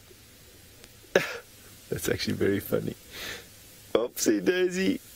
Come on, you can do it. You can see almost upside down climbing up over that stump. And did it. Not with quite as much grace as Mom, but with no harm done whatsoever. Beautiful sighting. Alright, why don't we send you 3,500 miles south, I love saying that, to Tristan, so that he can tell you about what the tracks of those cheetah are doing.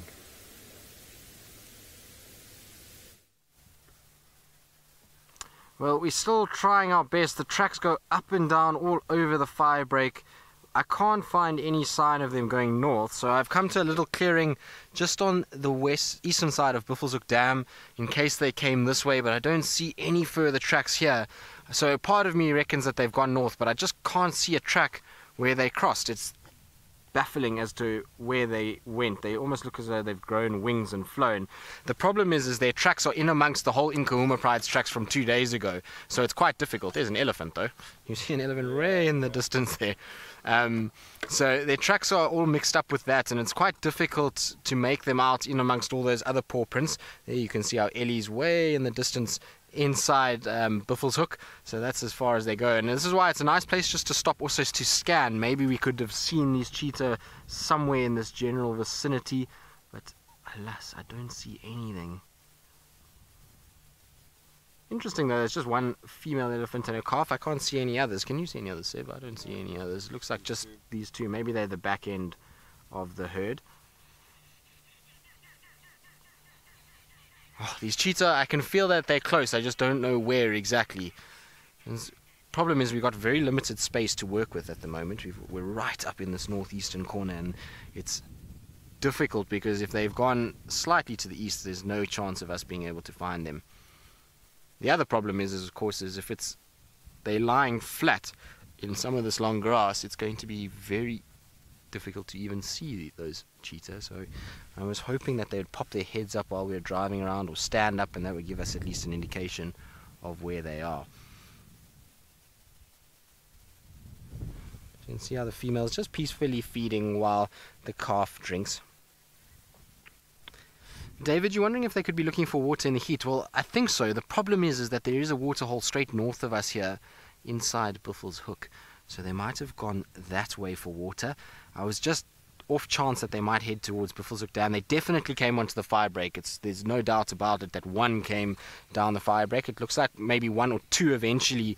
Another one kind of joins up, and then they turn and they go a little bit back east, and then from there I lost their tracks. I can't see if they go north or south from there back into the block. But given that their general direction was north, I would have imagined they went north over the fire break. But I can't find anything crossing over into Buffels Hook. The problem with Buffels Hook boundary is it's very busy, and today would have been a busy day on that road because a lot of the landowners were here for the weekend and they went home during the day, so it's very possible that they've driven over all the tracks. But let's just carry on with this road towards Buffels Hook Dam. You never know, it's this time of the day that cheetah will be going towards water. Maybe they're at the dam now. It's possible we'll do another few loops around here just in case and hope for the best. And maybe with a little bit of luck, something will happen. The reason why I'm putting effort into this is just because we really so seldom see cheetah, and it would be great to see a cheetah in this area, and also just start getting it kind of used to our vehicle. Our vehicle's a very different shape to all the other vehicles, and so sometimes when some of the cats haven't seen it, they're a little bit kind of wary of it, particularly this cameraman that moves on the back, and the fact that I don't have a door, they can see my legs moving, so sometimes get a little bit wary of it. So it'd be nice just to kind of find those cheetah and spend a bit of time with them. Also, if they're exploring this area, then hopefully they'll come back here again at some point. There are lots and lots of impalas though on the fire break between where the tracks are and the dam, so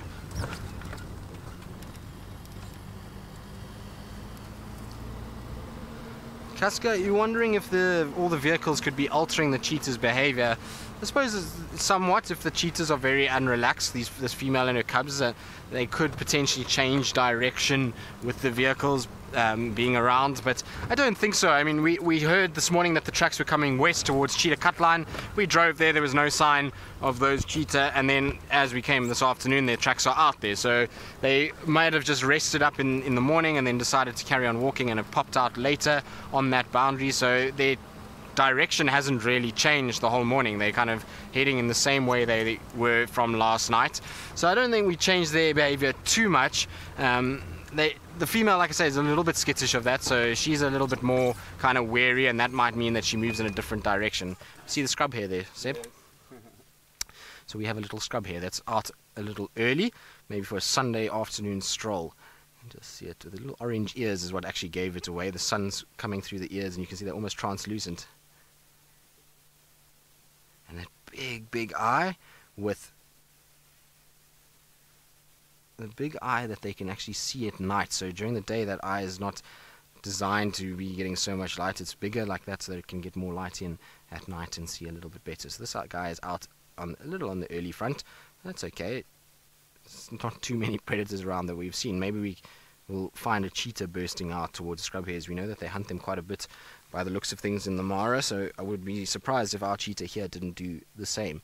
But nice to see. It's not something we get to see every day out in the open in some nice sunlight. It's normally a nocturnal species for us, so good to see. And you can see how well it would camouflage. If it just took 2 steps to the right, we'd really battle to be able to see it. You need to be careful, little scrub here. There's still birds of prey around. Cherie, you say to be a guide you really need good eyesight. Well, I suppose yes, you do. It's one of those things where also your eyes will get better as time goes on. So the more time you spend out here, it's funny, your eyes start to adjust and you actually start to notice things. And advice that I give people that come out on safari when I was guiding was not to look for animals in terms of actually spotting an animal. So a lot of the time people will be like, try and look for a lion or try and look for a leopard. 99% of the time that we see things, it's actually because we've noticed a slight difference in the bush. So, oh, there's 2 of them. Oh, did I ruin a romantic sunset? I'm so sorry, you two. Well, I'll leave you in peace then. They've just run off into the distance there and under this leadwood. But they seem as though there was a male and a female having a little moment watching the sun go down. Now I feel awful that I've ruined his date. Oh well. Sorry, buddy. So, as I was saying, when you're looking for things, try and notice slight differences in colors, difference in patterns. That's the kind of thing that you use to spot stuff. That's normally how you pick things up, or movement. So, a lot of the time, leopards actually give themselves away when they flick an ear or the tail lifts up slightly and drops down again. And those are the things that the really good trackers, when they're spotting things from the vehicles, will pick up. It's not so much actually seeing an animal as opposed to just seeing a slight difference and being like, hang on a second, that doesn't look like it belongs there. Let's have another look. And then you notice, okay, there is whatever you were looking for. So it's those kind of things that you need to do, and the really sort of talented guys do it. And as you spend more time out here, so you get to notice what shades work and sort of structures and things like that that are naturally occurring, and then stuff that is slightly out of place, and you're able to then spot it. Oh, there's an elephant at the waterhole. Nice. Looks like just one elephant at Buffelshoek Dam. So that's good news. Don't go away from the dam now. Oh, looks like a young male that's busy moving away slightly. Are you complaining at me? Sounds like it. So this is a young male that was part of that herd that we saw this morning.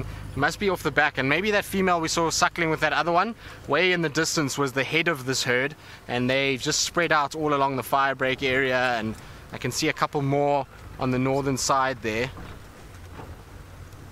Ah, they're actually coming, it looks like they're coming down to the water, Seb. That's good news. There's a whole bunch of them. Excellent. A few ellies at Buffelshoek Dam is exactly what we wanted earlier. So it seems as though we've got what we were asking for. Although I think they've already had their drink and they're just finishing up now. But that's okay. We'll still join them for a little bit.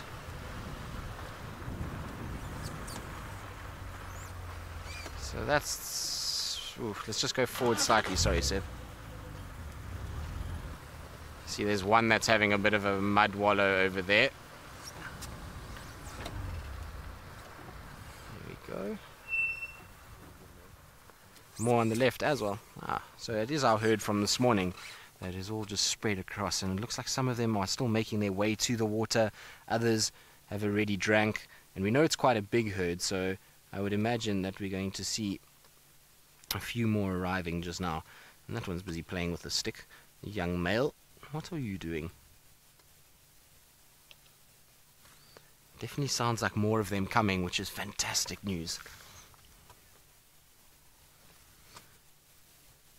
Christine, you're wondering if the tusks continue to grow throughout their lifetime. Yes, they do, but don't forget they also get worn down throughout their lifetime. So as they go, so those tusks are getting worn and blunter as they're being used. So even though they do continue to grow, there is some wear and tear that happens that will limit that amount of growth.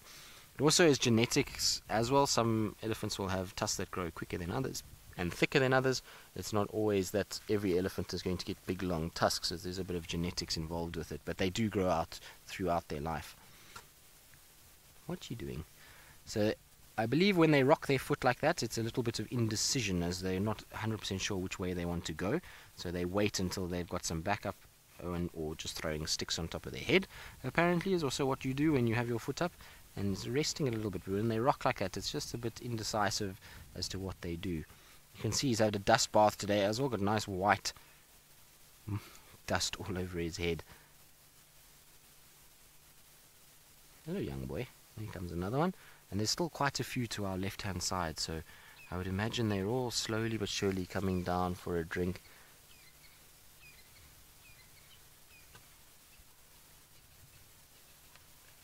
But it is a beautiful scene. It's calm, it's quiet. Are you going to come say hello? Oh, here they are. They're closing in now. We're in trouble, Seb. Look at these two cheeky elephants. Alicia, you say party at the waterhole? Well, it looks like it, although it looks like we're being ganged up upon by these two. You see how the posture is with both of them. Ears out, head slightly raised. So they're now coming towards us just to come and see what we are and who we are. Typical of a young male. He wants to know what's going on. He's looking Harry casual with his foot over the top of the other one. And the one on the left, the slightly older one. What do you want? Don't come and give us trouble. We've done nothing to you. Behave yourself.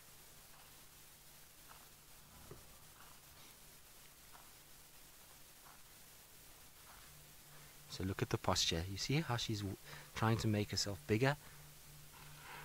He's trying to make himself bigger and is trying to threaten us, but because we're standing our ground and he's young, not 100% sure about this whole thing, and that's why now moving off a little bit. He's going to go back towards the herd. If it was a big old male and it was showing that posture, there's a very different story. These youngsters, you've got to teach them a little bit. You've got to show them that you are not scared of them and that you don't worry about them, and you sit and wait and just sit it out, and eventually that's what happens, is they learn not to come near you and they go off and back down to the water. But you can see they've dug a massive hole where that male is there. He's thrown mud all over himself, but there's a nice deep hole at the base of the feet that he's busy pulling mud out of, and they've dug that by the looks of it with their feet for water to seep through, so there'll be nice clean water in there, and then once they've drank they then start to throw mud and get it all muddy and collapse soil in there, and then that's what he's thrown all over his body. You can see, look how dark he is in coloration, and there's bits of mud sticking to him all over the place.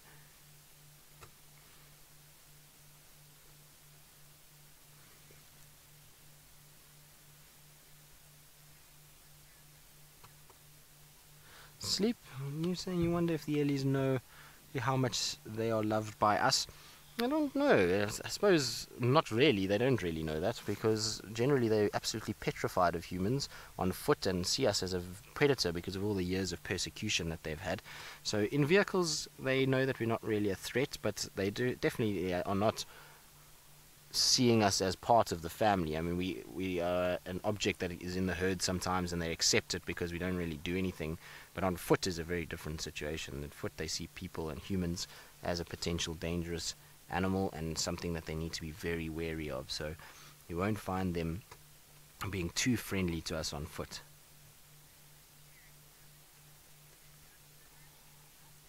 Sister, you're wondering if an elephant could ever cause serious damage if you were attacked by them.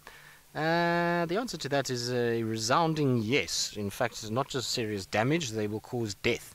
If you are to get manhandled by an elephant, you are not going to generally survive an altercation like that. Elephants, when they get hold of people, is a very ugly situation. Even when they get hold of cars, there are a number of videos on the internet, if you want to go and check it out, about elephants rolling cars and squashing cars and all kinds of other things. So they are extremely, extremely dangerous on foot, and something you've got to be very wary of. And you'll find that if they get hold of you, then you're in a lot of trouble. You're not going to come out of it very nicely, and even if you do survive, you're going to have all kinds of big problems. That animal is hugely powerful. It is immensely strong, much stronger than what we are, and our bodies are like a little rag doll to them if they get hold of us, and it's really not a pleasant situation. I know of a couple people that have been killed by elephants, and I can tell you it's not a very pleasant experience. And if you want to know just how unpleasant it is, you can ask one of our presenters, Brent Leo Smith, because he was hit by an elephant in Gabon, a forest elephant, which are much smaller than these savanna elephants, and it certainly did a bit of damage to him. He had a badly dislocated hip, and so he'll be able to tell you just how unpleasant being manhandled by an elephant is. I wonder what he's doing, this elephant. It almost looks like he's wetting the bank to make mud that he can then potentially rub on. What are you? You see, he's sprayed water all along there and he's sniffing along. What are you doing? Are you watering the garden? Very strange. I've never seen an elephant actually do this. It's almost like he's making his own little mudslide. He's not really drinking, as you can see. There's not exactly a huge amount of water being sucked up and put inside the mouth. It's mostly just being thrown onto the bank. Look, there we go. What are you doing? That's super interesting. Natural, you're asking if he could be trying to eat some of the soil and the minerals. It's possible that he could be doing that. I think, however, what he's actually doing is taking the surface tension off the water and then pushing that onto the soil as getting rid of all of the dust and dirt that's on top of the water, and then he's drinking the nice clean water that's left. So you see, look, he sprays that stuff out, and then once he's sprayed a little bit, then he pushes water into the mouth. So I think he's just getting rid of all the dirty water that he first sucks up and the sediment, and then pushing nice water into his mouth.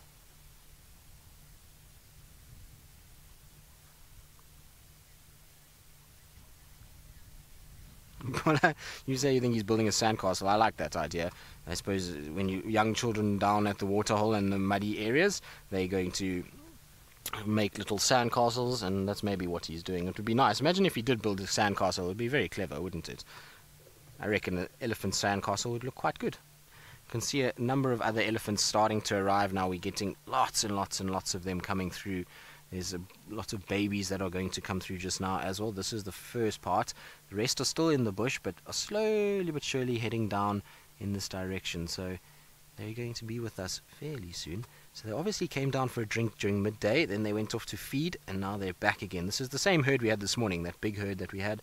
It's exactly the same sort of composition of them, and I've recognized a couple of these individuals from earlier.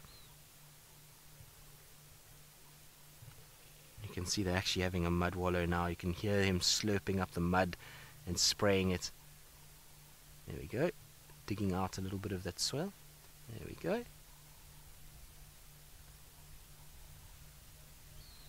This will all be to help cool down, as well as to create a protective layer for those biting flies and various parasites. And like I say, cooling down is probably the biggest reason. You see how he sprays behind his ears up onto the chest area, because that's where all the thinnest skin is and where it will cool down the quickest. Deadhead, you say you love elephant personalities. They are the best, aren't they? They've got so much sort of spunk and so much attitude and personality to all of them, and each one's different. Each one has got its own kind of uniqueness, and they really are an incredible animal. When I spend time in Kenya with all those orphans, each one has its own persona and its own way of doing things. They are, some of them, very naughty, others are shy and reclusive, others are playful. It just depends on the individual. It's really amazing how different they actually all are, and how each one is very much like people and completely unique in the way that they go about their day and their business. It is magical sitting here at this time of the day. It's that sunset period. We actually have the beautiful big red disk of sun going down on our left hand side. It is a wonderful, wonderful scene. So there that is. And then it's quiet. There's ellies all around us. There's a prospect of potentially a cheetah arriving at some point, which would be amazing. So imagine if we had a cheetah arrive on the other bank and start drinking with these elephants. That would be a turn up for the books. So there's lots going on, and it is just so pretty being out here and quiet. Pleasant, isn't it, Seb? Very.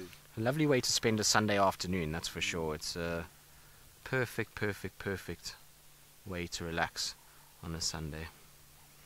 And our sun is slowly but surely going down. I reckon it will be down in the next 2-3 minutes. I think we'll see that it's going to go beyond the horizon as the rest of our herd slowly but surely arrives. Let's just go forward a little bit, because we can maybe watch the rest of them that are feeding and starting to come out as well.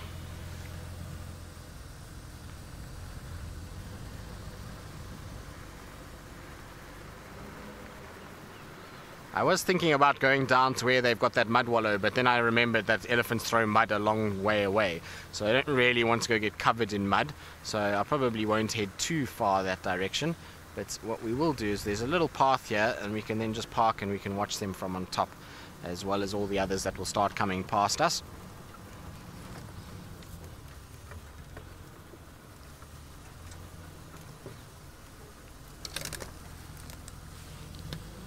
Come on, Rusty. Over the bump.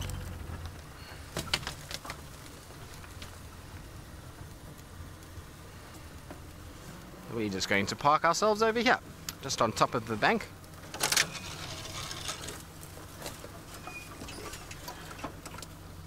There we go.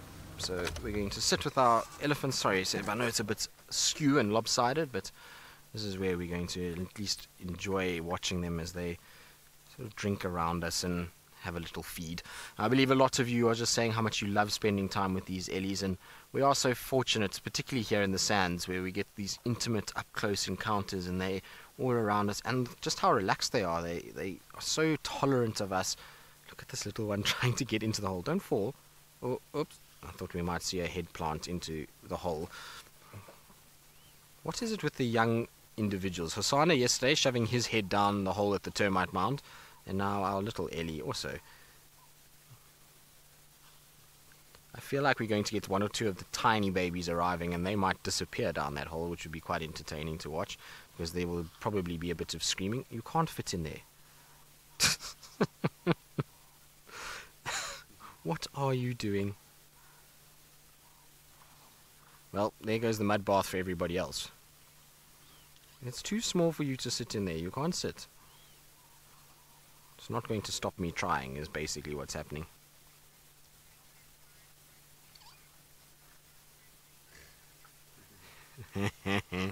So, but if you were wondering when exactly myself and Byron were going to join this scene and run into the mud wallow, since we've got our mud wrestling match coming up and we need to get into training.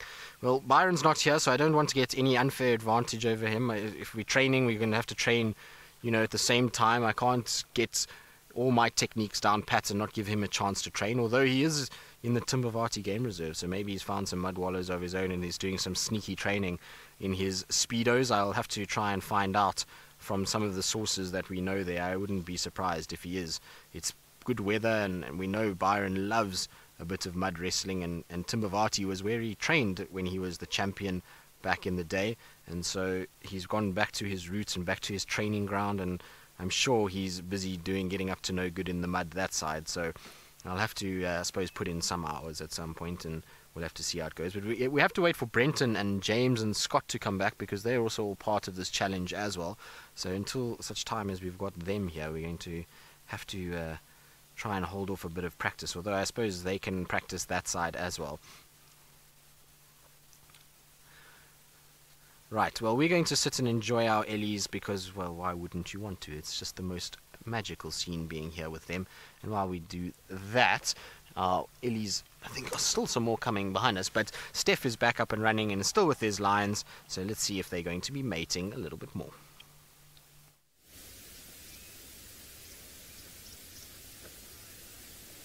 Welcome back, and this lioness has left a full uneaten zebra, can you believe it, and has decided to head off in a southerly direction towards the escarpment, which has created a lot of confusion amongst David and myself as to which pride she belongs to. We're on the fringes of three prides right now: the Angamas, the Paradise, and the Sausage Tree. And if I were to give a guess, it would probably be the Angamas that this lioness belongs to, although she's heading straight south and she's definitely not nervous about doing so. And that means that it might even be the Sausage Pride. Now, the Sausage Tree Pride is, generally speaking, located along the edge of the escarpment that you're seeing there in the background.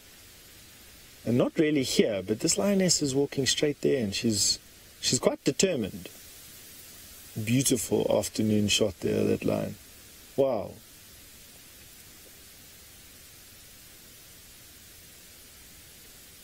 Just listening to the bush around us. Very similar to the mornings. The change from day to night and night to day, this crepuscular hour, is quite astounding in terms of what you can all of a sudden start hearing. A lot more birds making a noise than when we left this afternoon, but that is because things have quietened down a little bit. I don't think there's less birds calling. I just think that the birds that are calling are making the most of this. Wow, fantastic shot there.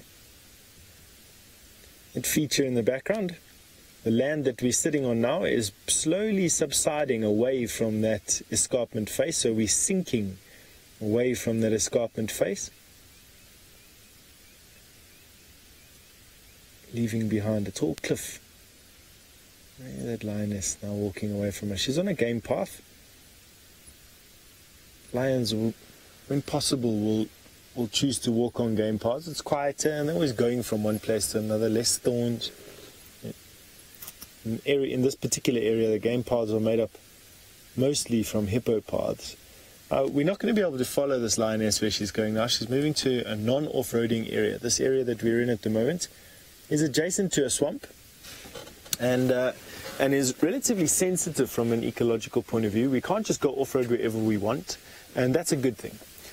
This lioness is moving through this particular area. There's another road probably a mile or two away from here, and we'll see if we can go around there in a little bit. But we've got 3 other lions right next to us right now. We've got 2 male lions and a female lion and a full-grown uneaten zebra, and I think that that's probably where the action's going to be, and I think that that's what we're going to be doing. So we're going to turn around and go back to that zebra carcass now and see what comes up from that, and leave that lioness to go either fetch her sisters or fetch her cubs and come back to this carcass here, and that's what I think she's busy doing. In the meantime, we're going to be sending you an hour. Well, for us it's an hour back in time, but you're going to a different time zone with Tristan and what is set to be quite an exciting thing.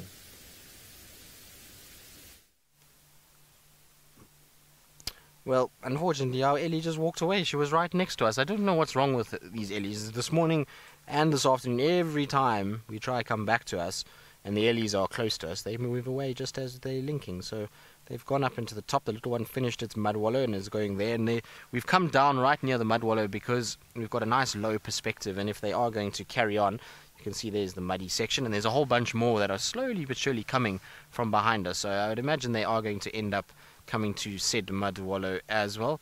And we'll end up with a little bit of action nice and close. And there are some little babies, so I'm hoping they're going to go into this mud wallow and roll around and have a good old time, much like what we saw with that other youngster that was here just now. But there is a hardy-dar as well that's busy rooting around in the edge of the water. It seems to be almost head deep as it's digging around. I wonder what it's finding in there. It must be finding some sort of food item. You can see it's going quite deep in. It's generally hardy-dars, will root around a little bit shallower than that, but it must be finding some sort of food item there. It must be little insects or little maybe freshwater crabs or some sort of food item that's just right down in the mud, and that's why it's digging its beak deep in there to get what it's looking for. You also get little freshwater snails sometimes that they will go after, so it might be those guys that are just low down in the mud layer.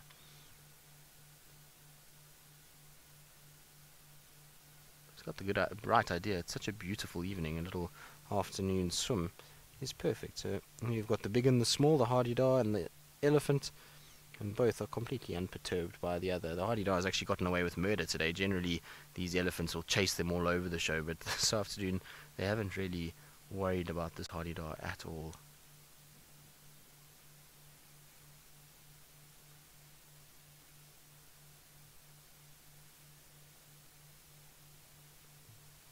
Corey, wondering if we've seen any offspring from the Magnificent Seven. Corey, we might have. I have no idea. It's very difficult to have any idea as to who the father of these elephant calves is. There's multiple males and the females get mated with, and because of the gestation period being so long and the number of females, very difficult to know if they come from those Magnificent Seven. In terms of tuskers though, and emerging tuskers, we have seen 1 or 2 tuskers here. There was one that was around in April, May, that area. I think a little bit into June as well. Really nice. It wasn't a massive tusker, but he did have nice tusks. But when I was at Chitwa, we used to have 2 really, really big tuskers that came through. When I'm talking tuskers, I mean massive, thick, big, long tusks that almost touched the ground. I haven't seen them in a very long time, and so we seldom see them down here. Most of those really big tuskers, and even the Magnificent Seven themselves, were in the northern part of Kruger. They very seldom came down to this southern section. They like to stay in the Mapani belt area just north of us, and so very seldom do we see them. The closest biggest tusker that I know of is in the Timbavati Game Reserve. So there was one that was up that side. I don't know if it's still alive. I remember hearing something about it possibly dying, but that was a really big tusker that was around. And then there was one also seen around the Sabi River down towards Lower Sabi, and that individual is also, I think, still around. that side. But there is a number of emerging tuskers, and if you're interested in it, you just can go onto the Sand Parks website. So they have a whole thing on emerging tuskers and all the emerging tuskers of the Kruger, and there's even some females that feature in there, some of the bigger tusked females. So if you are interested in seeing which emerging tuskers are coming out and where the areas that they inhabit, then you can go and see that on that website.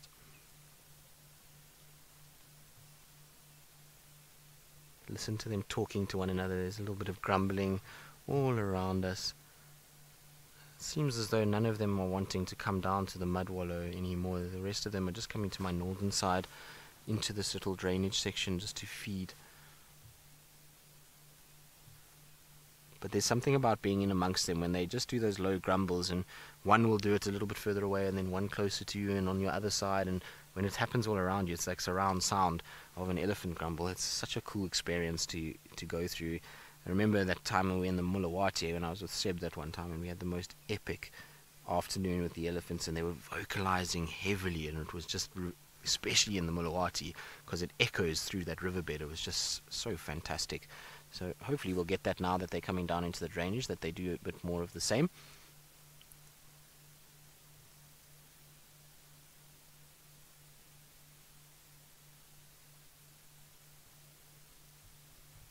And that's a very content elephant with his stick. You can see the foot is crossed over, stick in mouth, just rotating it, getting all that cambium, and that's as cool as you can look when feeding upon a stick, apparently.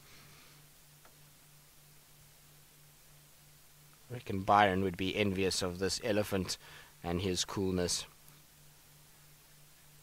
Now, oh, Ellie's just chomping away, a bit of ear flapping to cool down in the late afternoon warmth. But I believe Steph has made his way towards the zebra carcass, so let's go back to him and see if there's anything that's there and feeding off the said dead zebra carcass. And isn't that just a majestic sight? We've decided to return to the area with the dead zebra. And the reason for that is I think that there's the greatest chance of seeing something around this carcass. This male lion's been lying off to the one side the whole day. He looks full, but the zebra carcass hasn't been touched, and a male lion won't move from that much fresh meat. Additionally, I think that this male lion's coalition brother is busy mating with a female close by, and quite often you see these sort of unfortunates, the guy who didn't make it quite, lying on the periphery of a mating event. And I think in this particular case, I think he's actually got the how do I say, the lion's share of the meat. I don't know, is that the right word to say that, Dave? Or does it sound bad? And I think that he'd be able to keep tabs on his brother just in case something happens, and still have some food available to him. And I think he's just sort of surveying his domain at the moment. That's what male lions do. They wake up all of a sudden at sunset, have a look around. I think he might even, if we're lucky and you're holding thumbs, give us a roar or two. And then I think he's going to go and have a meal. That female, she walked off south with a purpose, and there's every chance that she comes back here with some either cubs or even her sisters. As I was mentioning a little bit earlier, I think we're on the periphery here between three prides.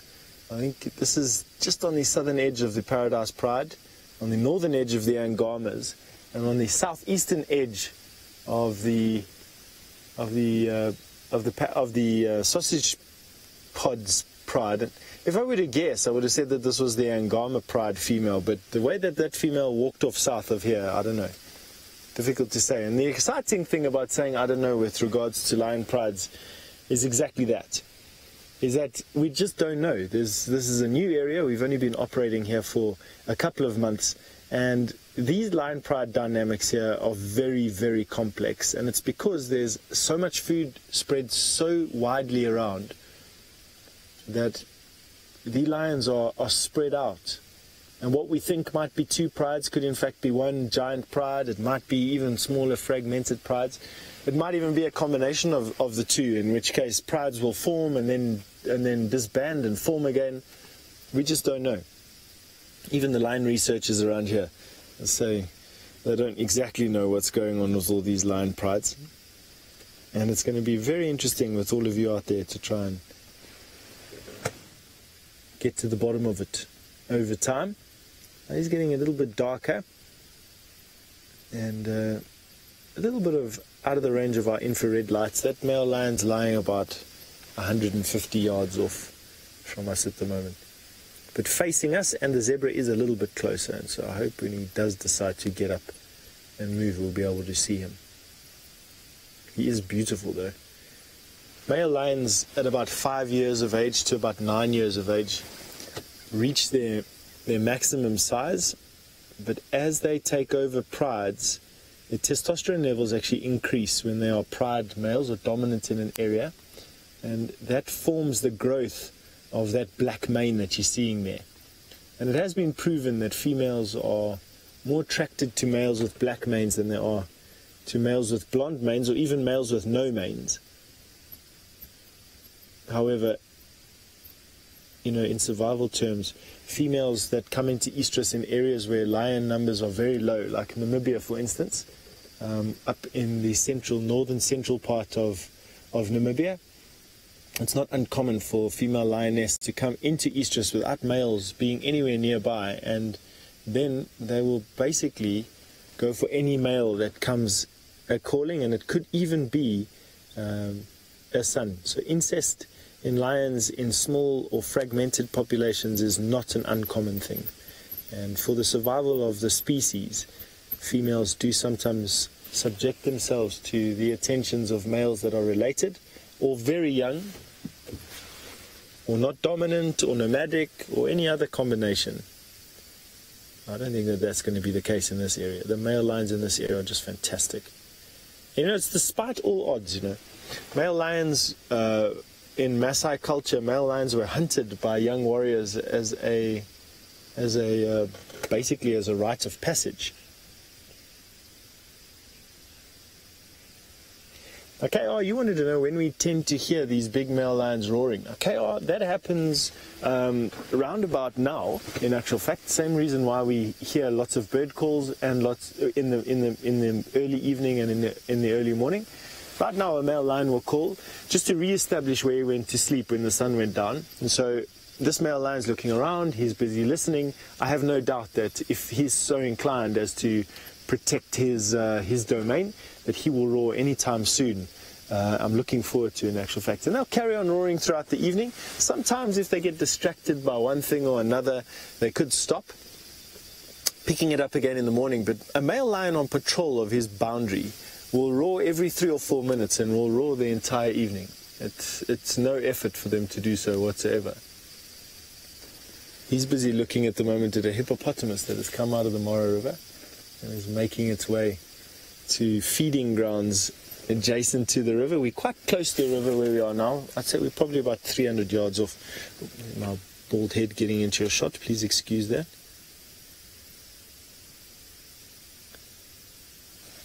Sorry, Debbie, it's just there off to the left a little bit. There we go.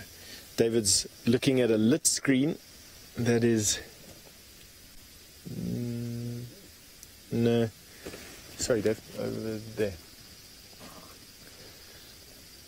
There we go.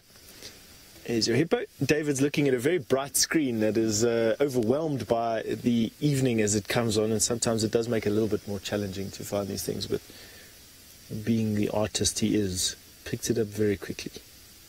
So hippo come out this time of the evening.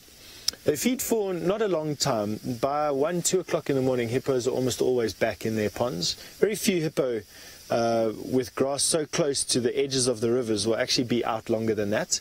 In areas like the Olifants River, which lies just north of Djuma, you sometimes find hippopotamus only arriving back at the ponds 10, 11 o'clock in the morning sometimes in the dry season, and that's because they've had to walk up to 20 or 30 miles away from the river to find enough grass to eat. This particular hippo I don't think is going to have any such trouble. So David's just informed us that we're going to be moving over to infrared, so excuse the change that's going to happen now. you're going to see a remarkable change to the picture that you're having a look at now. There we go. And isn't that wonderful?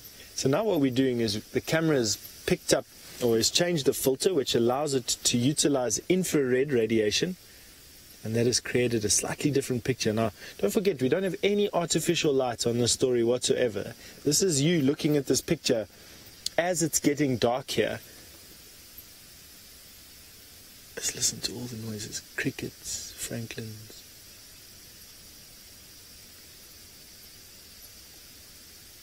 Wonderful.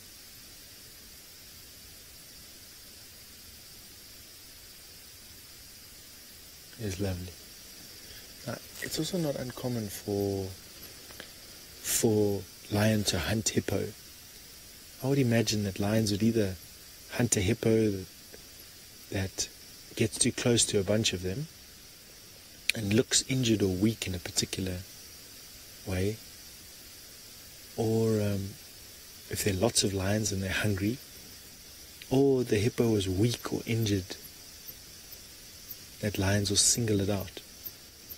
But they're not the usual prey item for lions.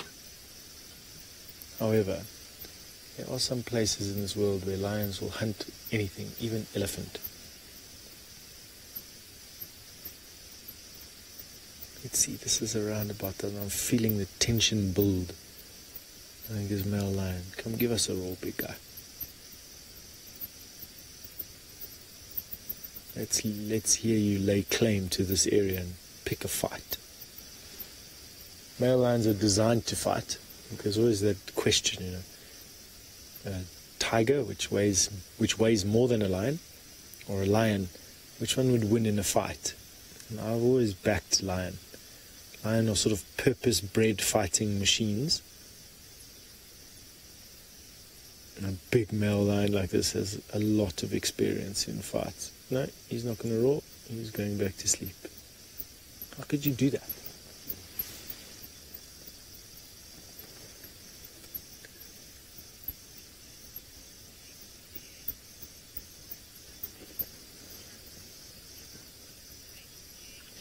Take care. You want to know, well, I'm sure looking at this male with this big, hairy, black-maned body, you'd like to know, why is it that that male lions are more attracted to, or why are female lions more attracted to males with black manes than anything else? Take care. Let me think about my answer here a little bit for you. Personally, I think it's a sign of vitality. Not only do male lions have to be strong enough to prove to that female that they are the strongest male in that particular area. In other words, they're big and they're healthy enough and they're strong enough to fight off other males, so that in this particular area that male would be the strongest. But they also have to prove that from a vitality point of view. And the only way that it's a visual cue, and it's males are healthy, their bodies are healthy, they've got enough excess, I don't know, I suppose metabolic energy that can create this big fluffy mane. The black mane and the mane around a lion's head also serves a protection. It's not just a visual cue about vitality, but it also forms a protection around the head of the lion, and that will tell a female that this particular male is protected. In other words, he can withstand some battering and can fend off other male lions. So I think it's basically just a visual cue on how vital these particular cats are. It's not to say that females won't go for bald or for blonde males at all, but definitely I think the increased testosterone that creates the long mane is, apart from everything else, quite attractive to females, because it's just an added bonus in terms of how healthy they are. All right, now we're going to keep an eye on these males, or this male and his brother up there with his young female, and wait to see what happens to that lioness that walked off south and this zebra carcass off to our right hand side. In the meantime, you're going to be crossing the Mara River to my friend Scott Dyson, who's been sitting with those cheetahs the whole afternoon.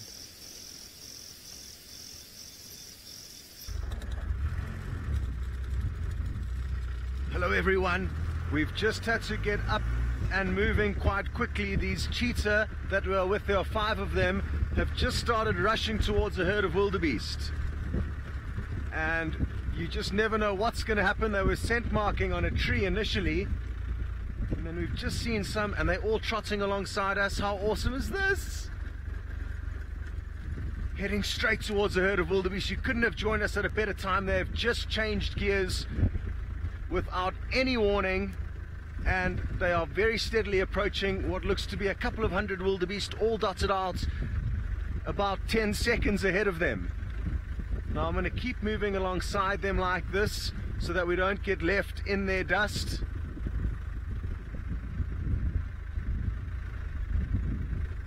And this is about to get serious.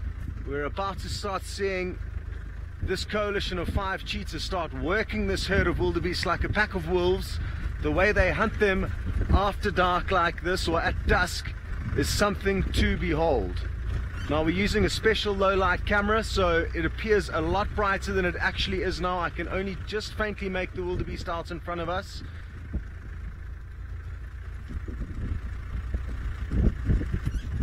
Let's stop here.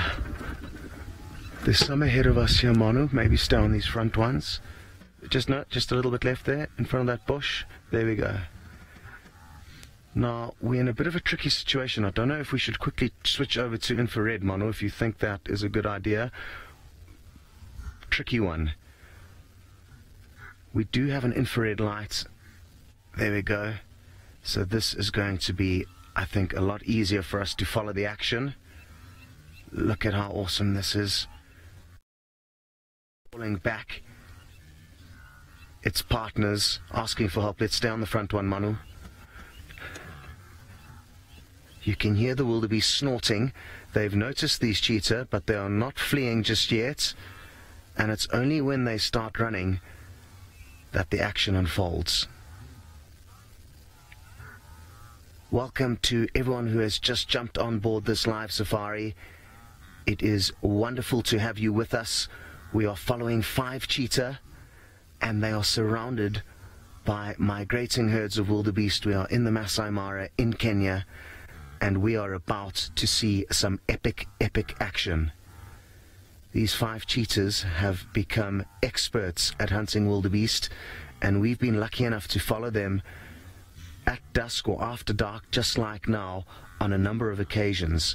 And what they're likely to do is start working this herd of wildebeest just like a pack of wolves, running in and amongst them, creating chaos, until finally they can single out a youngster and then make their move.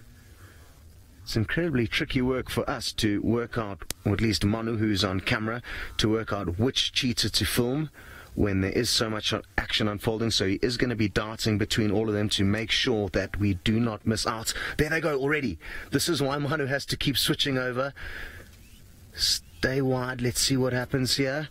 How awesome is this now? What I'm going to do is I'm going to keep following them. We need to get closer. You try to stay as wide and as many as you can.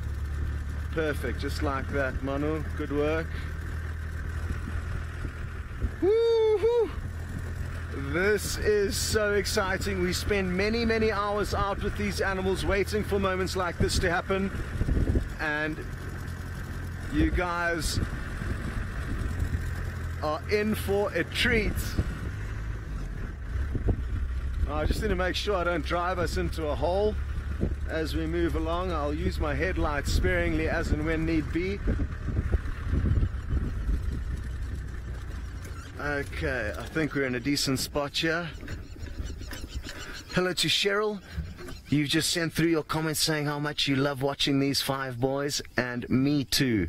They are quick becoming my favorite African predator to follow, and they are certainly showcasing how epic cheetah can and are, or can be and are. But the fact that we are lucky enough to have just 5 of these guys together, it's rare to have a coalition this large.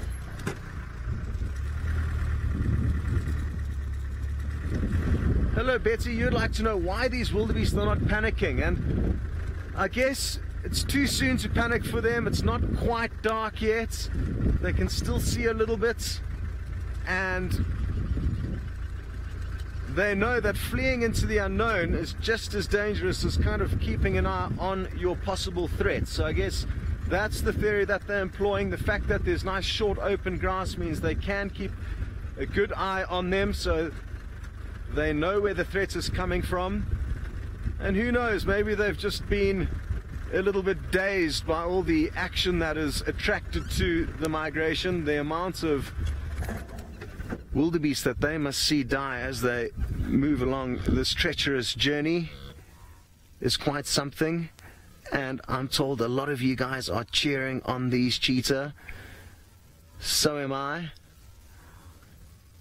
I'm not sure when they last fed.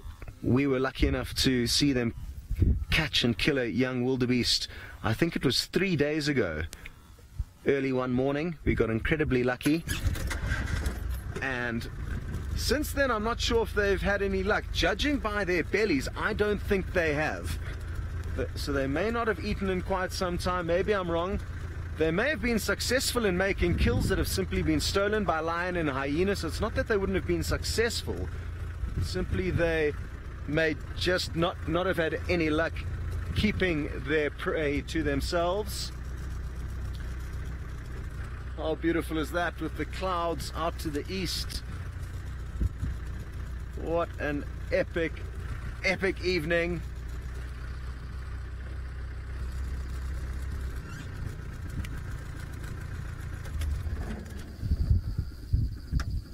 Now, I'm surprised they haven't started working the herds as I would have expected them to just yet. But the nights are still young. What they usually start doing, just like we saw it kind of do, is they start all running in. Alan, and you'd like to know if they would target out a specific wildebeest. Well, yes, eventually one of them would find a youngster. Possibly 2 or 3 of them could actually get lucky in one hunt. If they all target and find a youngster that's worth following, they will follow each one individually. So once they've kind of singled one out, I guess others may jump on board. But interestingly, these guys have got so much faith in their partners that once they see that 1 or 2 of them are hot on the trail of a wildebeest, the others kind of lag behind, just backing them to do the job for them. So I've been quite surprised by that.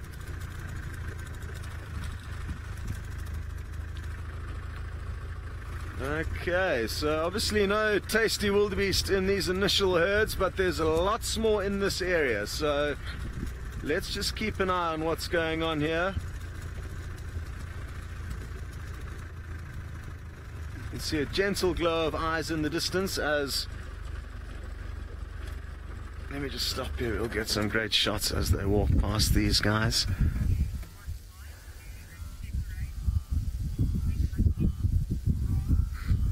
Listen to this noise, all the wildebeest calling, hooves rolling. There's a bit of a breeze picking up. It was a dead still evening, and that will create further chaos and confusion once full darkness sets in, which I would guess would be in about 10 minutes or so to 15 minutes. It's going to be pitch black, and I think that is what these cheetah are waiting for. They can simply create more of a frenzy, making it easier for them to single one out. Whew. Wonderful, wonderful stuff.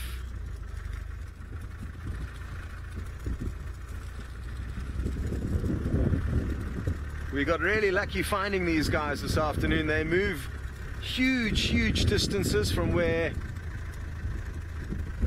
we saw them 3 days ago. Oof, when they start running like that, my heart starts racing. Mano's doing a great job on just keeping on all 5 of them. Like I said, it is important that we know where all of them are, as one may decide to charge forward at any stage.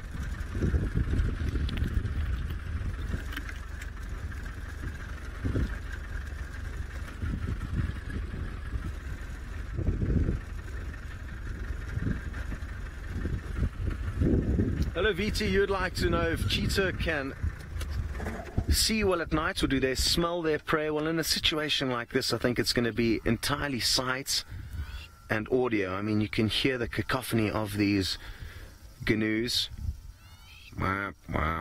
all around us. So the combination of sight and hearing mainly, but smell in different situations may definitely assist them trying to locate prey when prey is more sparse. But in these open areas, these cheetahs are going to have absolutely no problem seeing who's who after dark. Okay, good. Well, I wonder when they're going to make their move, everyone, as I'm sure a lot of you are wondering. But their body language suggests that they are certainly going to do the necessary business tonight in order to get their next meal. I'm feeling very, very confident. Even when we met them earlier this afternoon, they were looking quite perky, and having spent the last 2 months following these guys quite closely, it's been very interesting to get to start reading into their body language and their behavior, their state of hunger. And at the moment, everything is looking very, very favorable for what could be a wonderful after dark hunting experience. I will warn you in advance, if you have yet to join in on one of these, it can be absolute chaos, not knowing where to film and where to drive, but it is certainly awesome.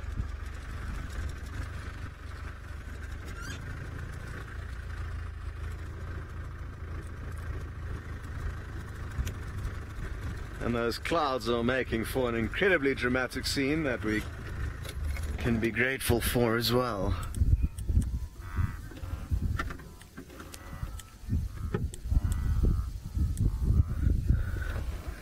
Here they go.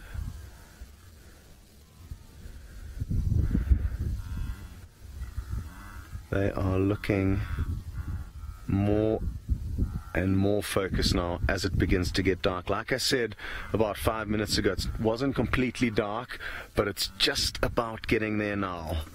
So don't be fooled by this fancy infrared camera. It is almost pitch black.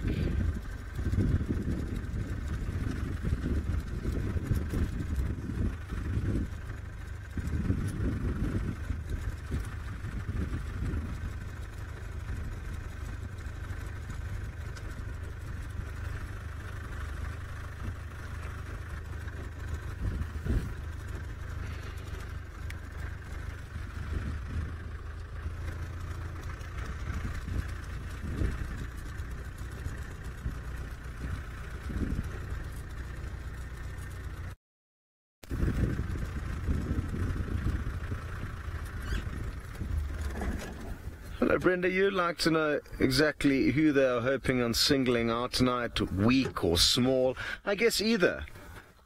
But their main option at the moment has been the smaller wildebeest that were born earlier this year. So they're about 7 or 8 months old now. They are still quite a handful for these cheetah to bring down. So it's not an easy job for certainly one cheetah to dispatch a young wildebeest, but with all 5 of them working together, they have no problem at all.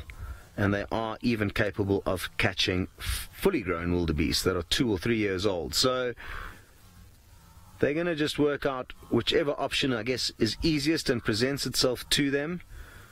To be honest, we haven't seen them attack any seemingly weak nor injured. It's just been the young, or whichever one was in the wrong place. Oh, another predator.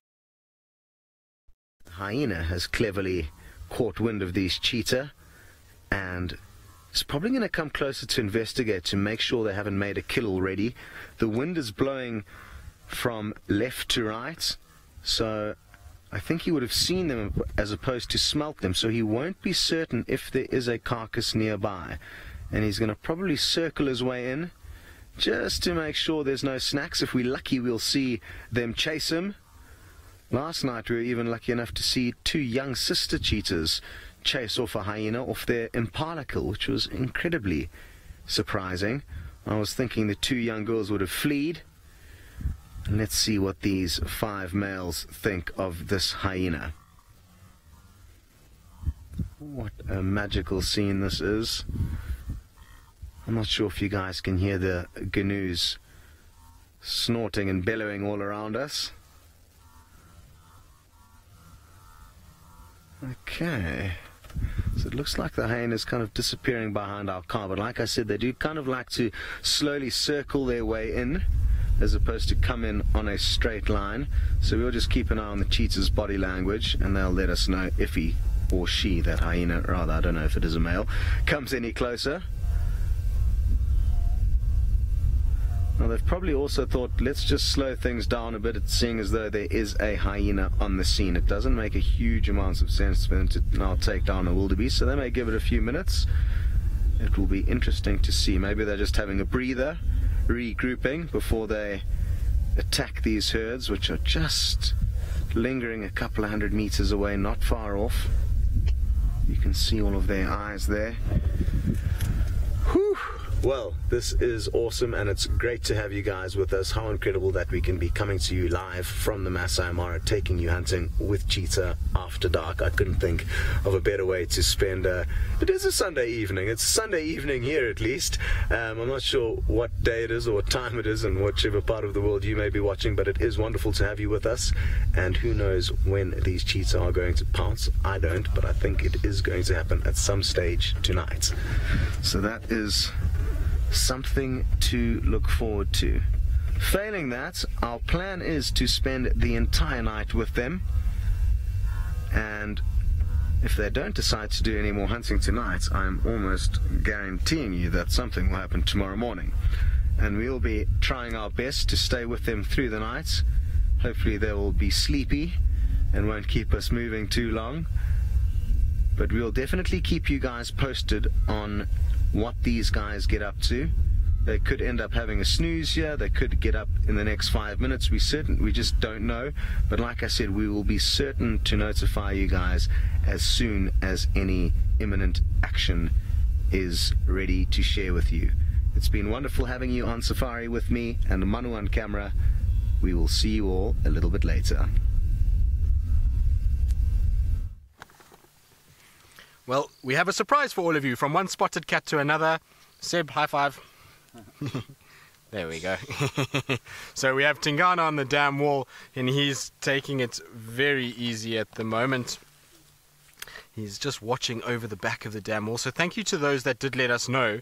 We were thought that the dam cam was out, so for all of you that did let us know that there was a leopard at the dam, we came to check it out just in case that you were all right, and you were. So thank you very much for letting us know. It's always so nice when you guys do and help us find things. There was also alarm calls from a impala further south of us here, so we were busy checking that out.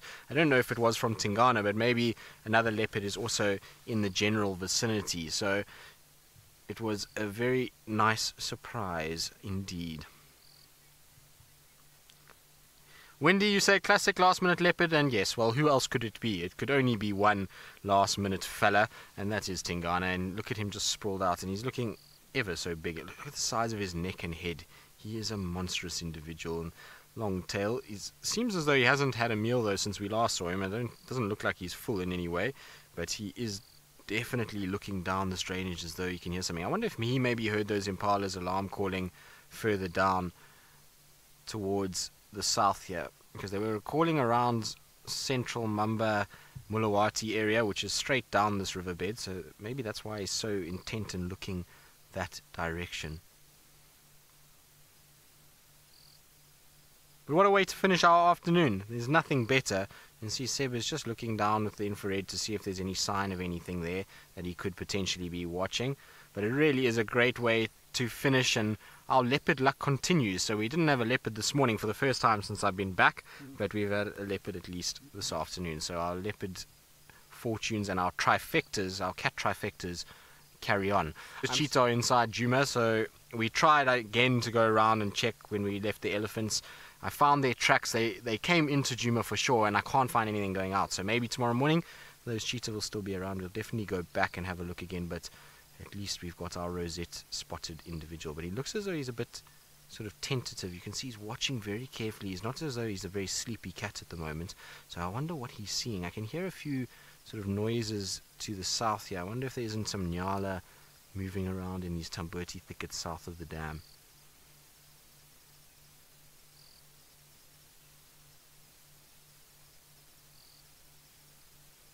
See how he's using his ears to listen. It makes me think though, if Tingana is here, Seb said, Seb and I both heard him last night as well, calling.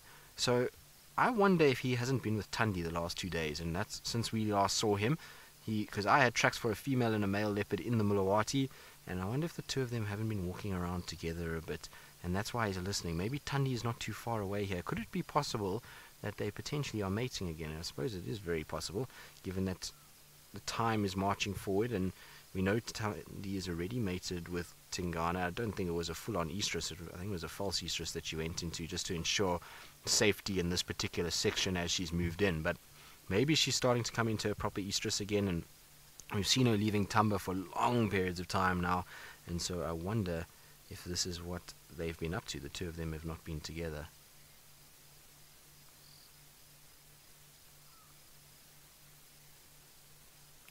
Mr. P, you say he seems to be getting quite old. Well, yes, he's aging. He's almost 12 years old now, so he's getting on the older side. We always talk of Mvula as the old boy, but you must remember Tingana is not exactly young these days either, so he is getting older, but it's just his sheer width of his neck. I mean, he's got no chin, or neck should I say. He's just got one big thick kind of head that goes into shoulders. He almost looks a little bit sausage-like from that angle. I always say he's like a sausage with 4 legs, Tingana. So he's aging, his dewlap's getting bigger, but he's still in fine condition, and he's a big boy. So a lot of people always say Tingana is not that big, but I can assure you I've seen him next to Anderson, and he certainly doesn't disgrace himself. He's not a small individual, and he's got big, powerful shoulders, and he'll certainly put up a massive fight for any male that wants to try and oust him. So there's, I doubt, any chance of a male coming to this area and chasing him away just yet. He's still in perfect condition and health, so I reckon there's still a good couple years in Tingana as we go. His teeth are still in good condition. Like I say, it's going to have to take a really strong young challenger to push out that size male.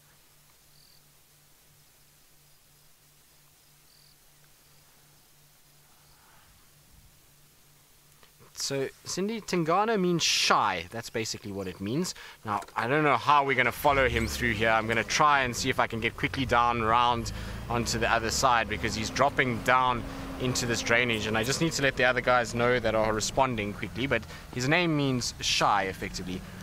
Yeah, Ralph and Tom, he's mobile now south into the Mulawati. I don't know if I'm going to be able to follow him. So if you're coming, you need to make your way quickly. But he's going to do a bit of scent marking down there. I'm going to try and just put on a light for Seb so that you can see him a bit better. We are in the infrared just so we can see a little bit clearer what's going on. And as he drifts away,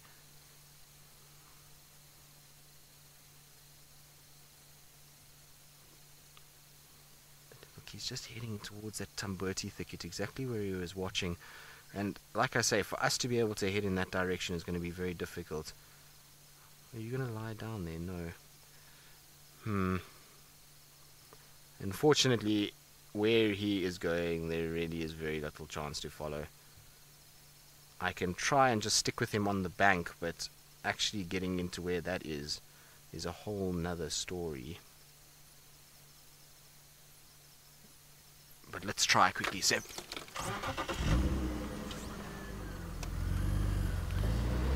Mr. P, you're wondering if leopards normally die naturally or do they get killed by young challengers? Depends. Some die naturally. If males tend to get themselves into trouble and fight and get some sort of injury, and that often leads to death. Whereas the females a lot of the time die of old age. So case in point is Saleh. She died of old age. There's been a couple others that have also unfortunately succumbed to old age. Let's try and see if we can get here quickly.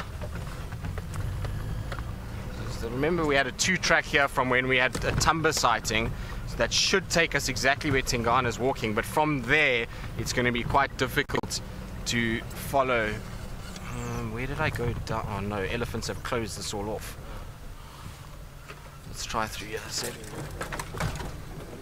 We're gonna have to drop our antenna, so if there's a bit of picture breakup, I do apologize. Okay. There we go, we are through. I think just keep it down for now, Seb, for 2 seconds while I get down into this area.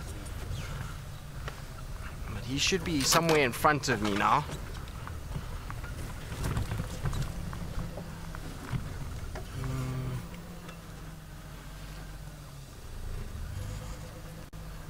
Gotta try and get onto that side somewhere. Oh, there he is. So that worked out just fine. He's now lying down again, which is fantastic news.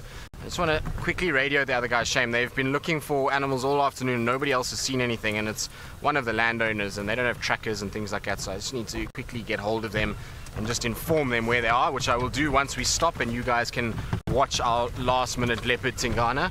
Are you looking up into the tree? What is there? Is there a carcass here? No, I don't see anything. He's just looking, gazing up into this tree. And I was hoping that there was a carcass. But let me just quickly chat to these guys. Shame, they're trying to get hold of me urgently.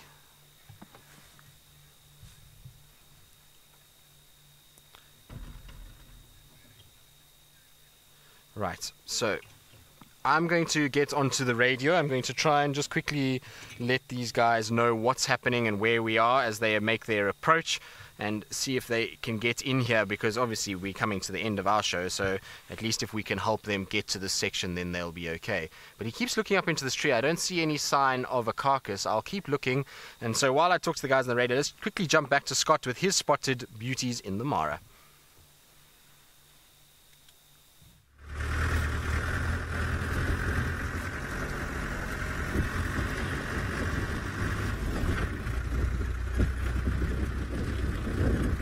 Hello everyone, we are just looping ahead of a bit of a marshy area that I didn't want to get stuck in, and we are still following these 5 male cheetah. I'm wondering now what their plans are. They've just walked past a herd of wildebeest. There was definitely lots of opportunities there, and they didn't really work it too insistently. They just kind of watched them go by.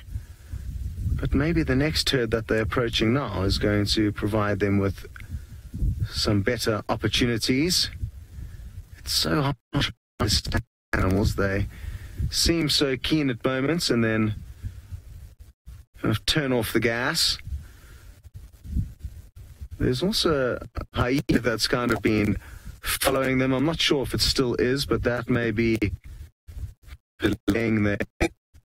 All that's right.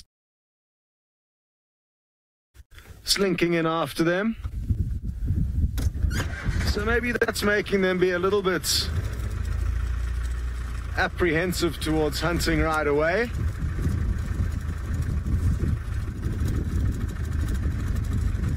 That one stopped to face off the hyena. Let's see if we can watch that quickly. Stay on the back one.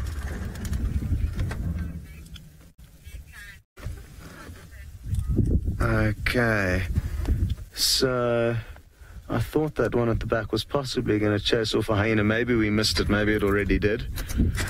So we will keep on moving, and we're going to say goodbye to you guys and send you back over to Tristan, but be sure to follow us on Facebook, because we will be going live after the show if any action unfolds. Bye-bye.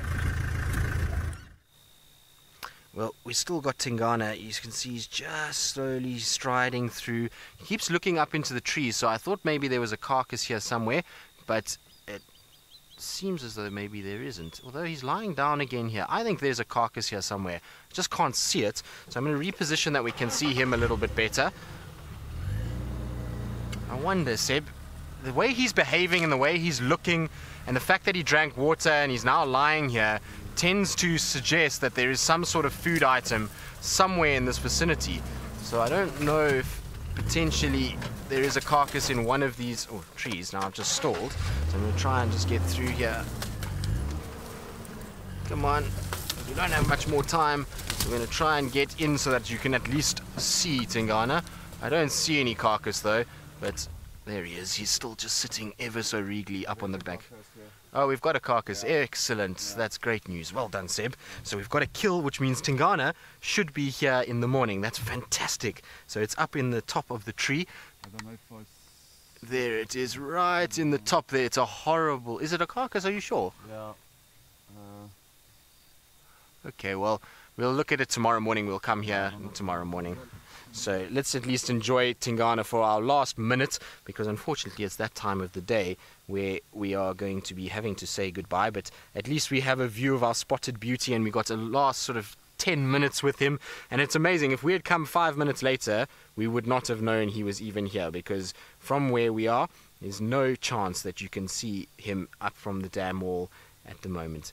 But it's been an absolutely brilliant day. We've had a fun time. Seb and I were just saying we've had a most chilled Sunday. It's been beautiful with the Ellies, excitement with the cheetah tracks, Tingana, cheetah in the Mara, lions. It's all been happening. We've had just the most epic weekend, and it's just continuing, and our luck really has been good. So hopefully it will continue tomorrow morning. But from myself, Seb, Steph, Scott, and all the others, it's a very goodbye, and we'll see you tomorrow on the Sunrise Safari.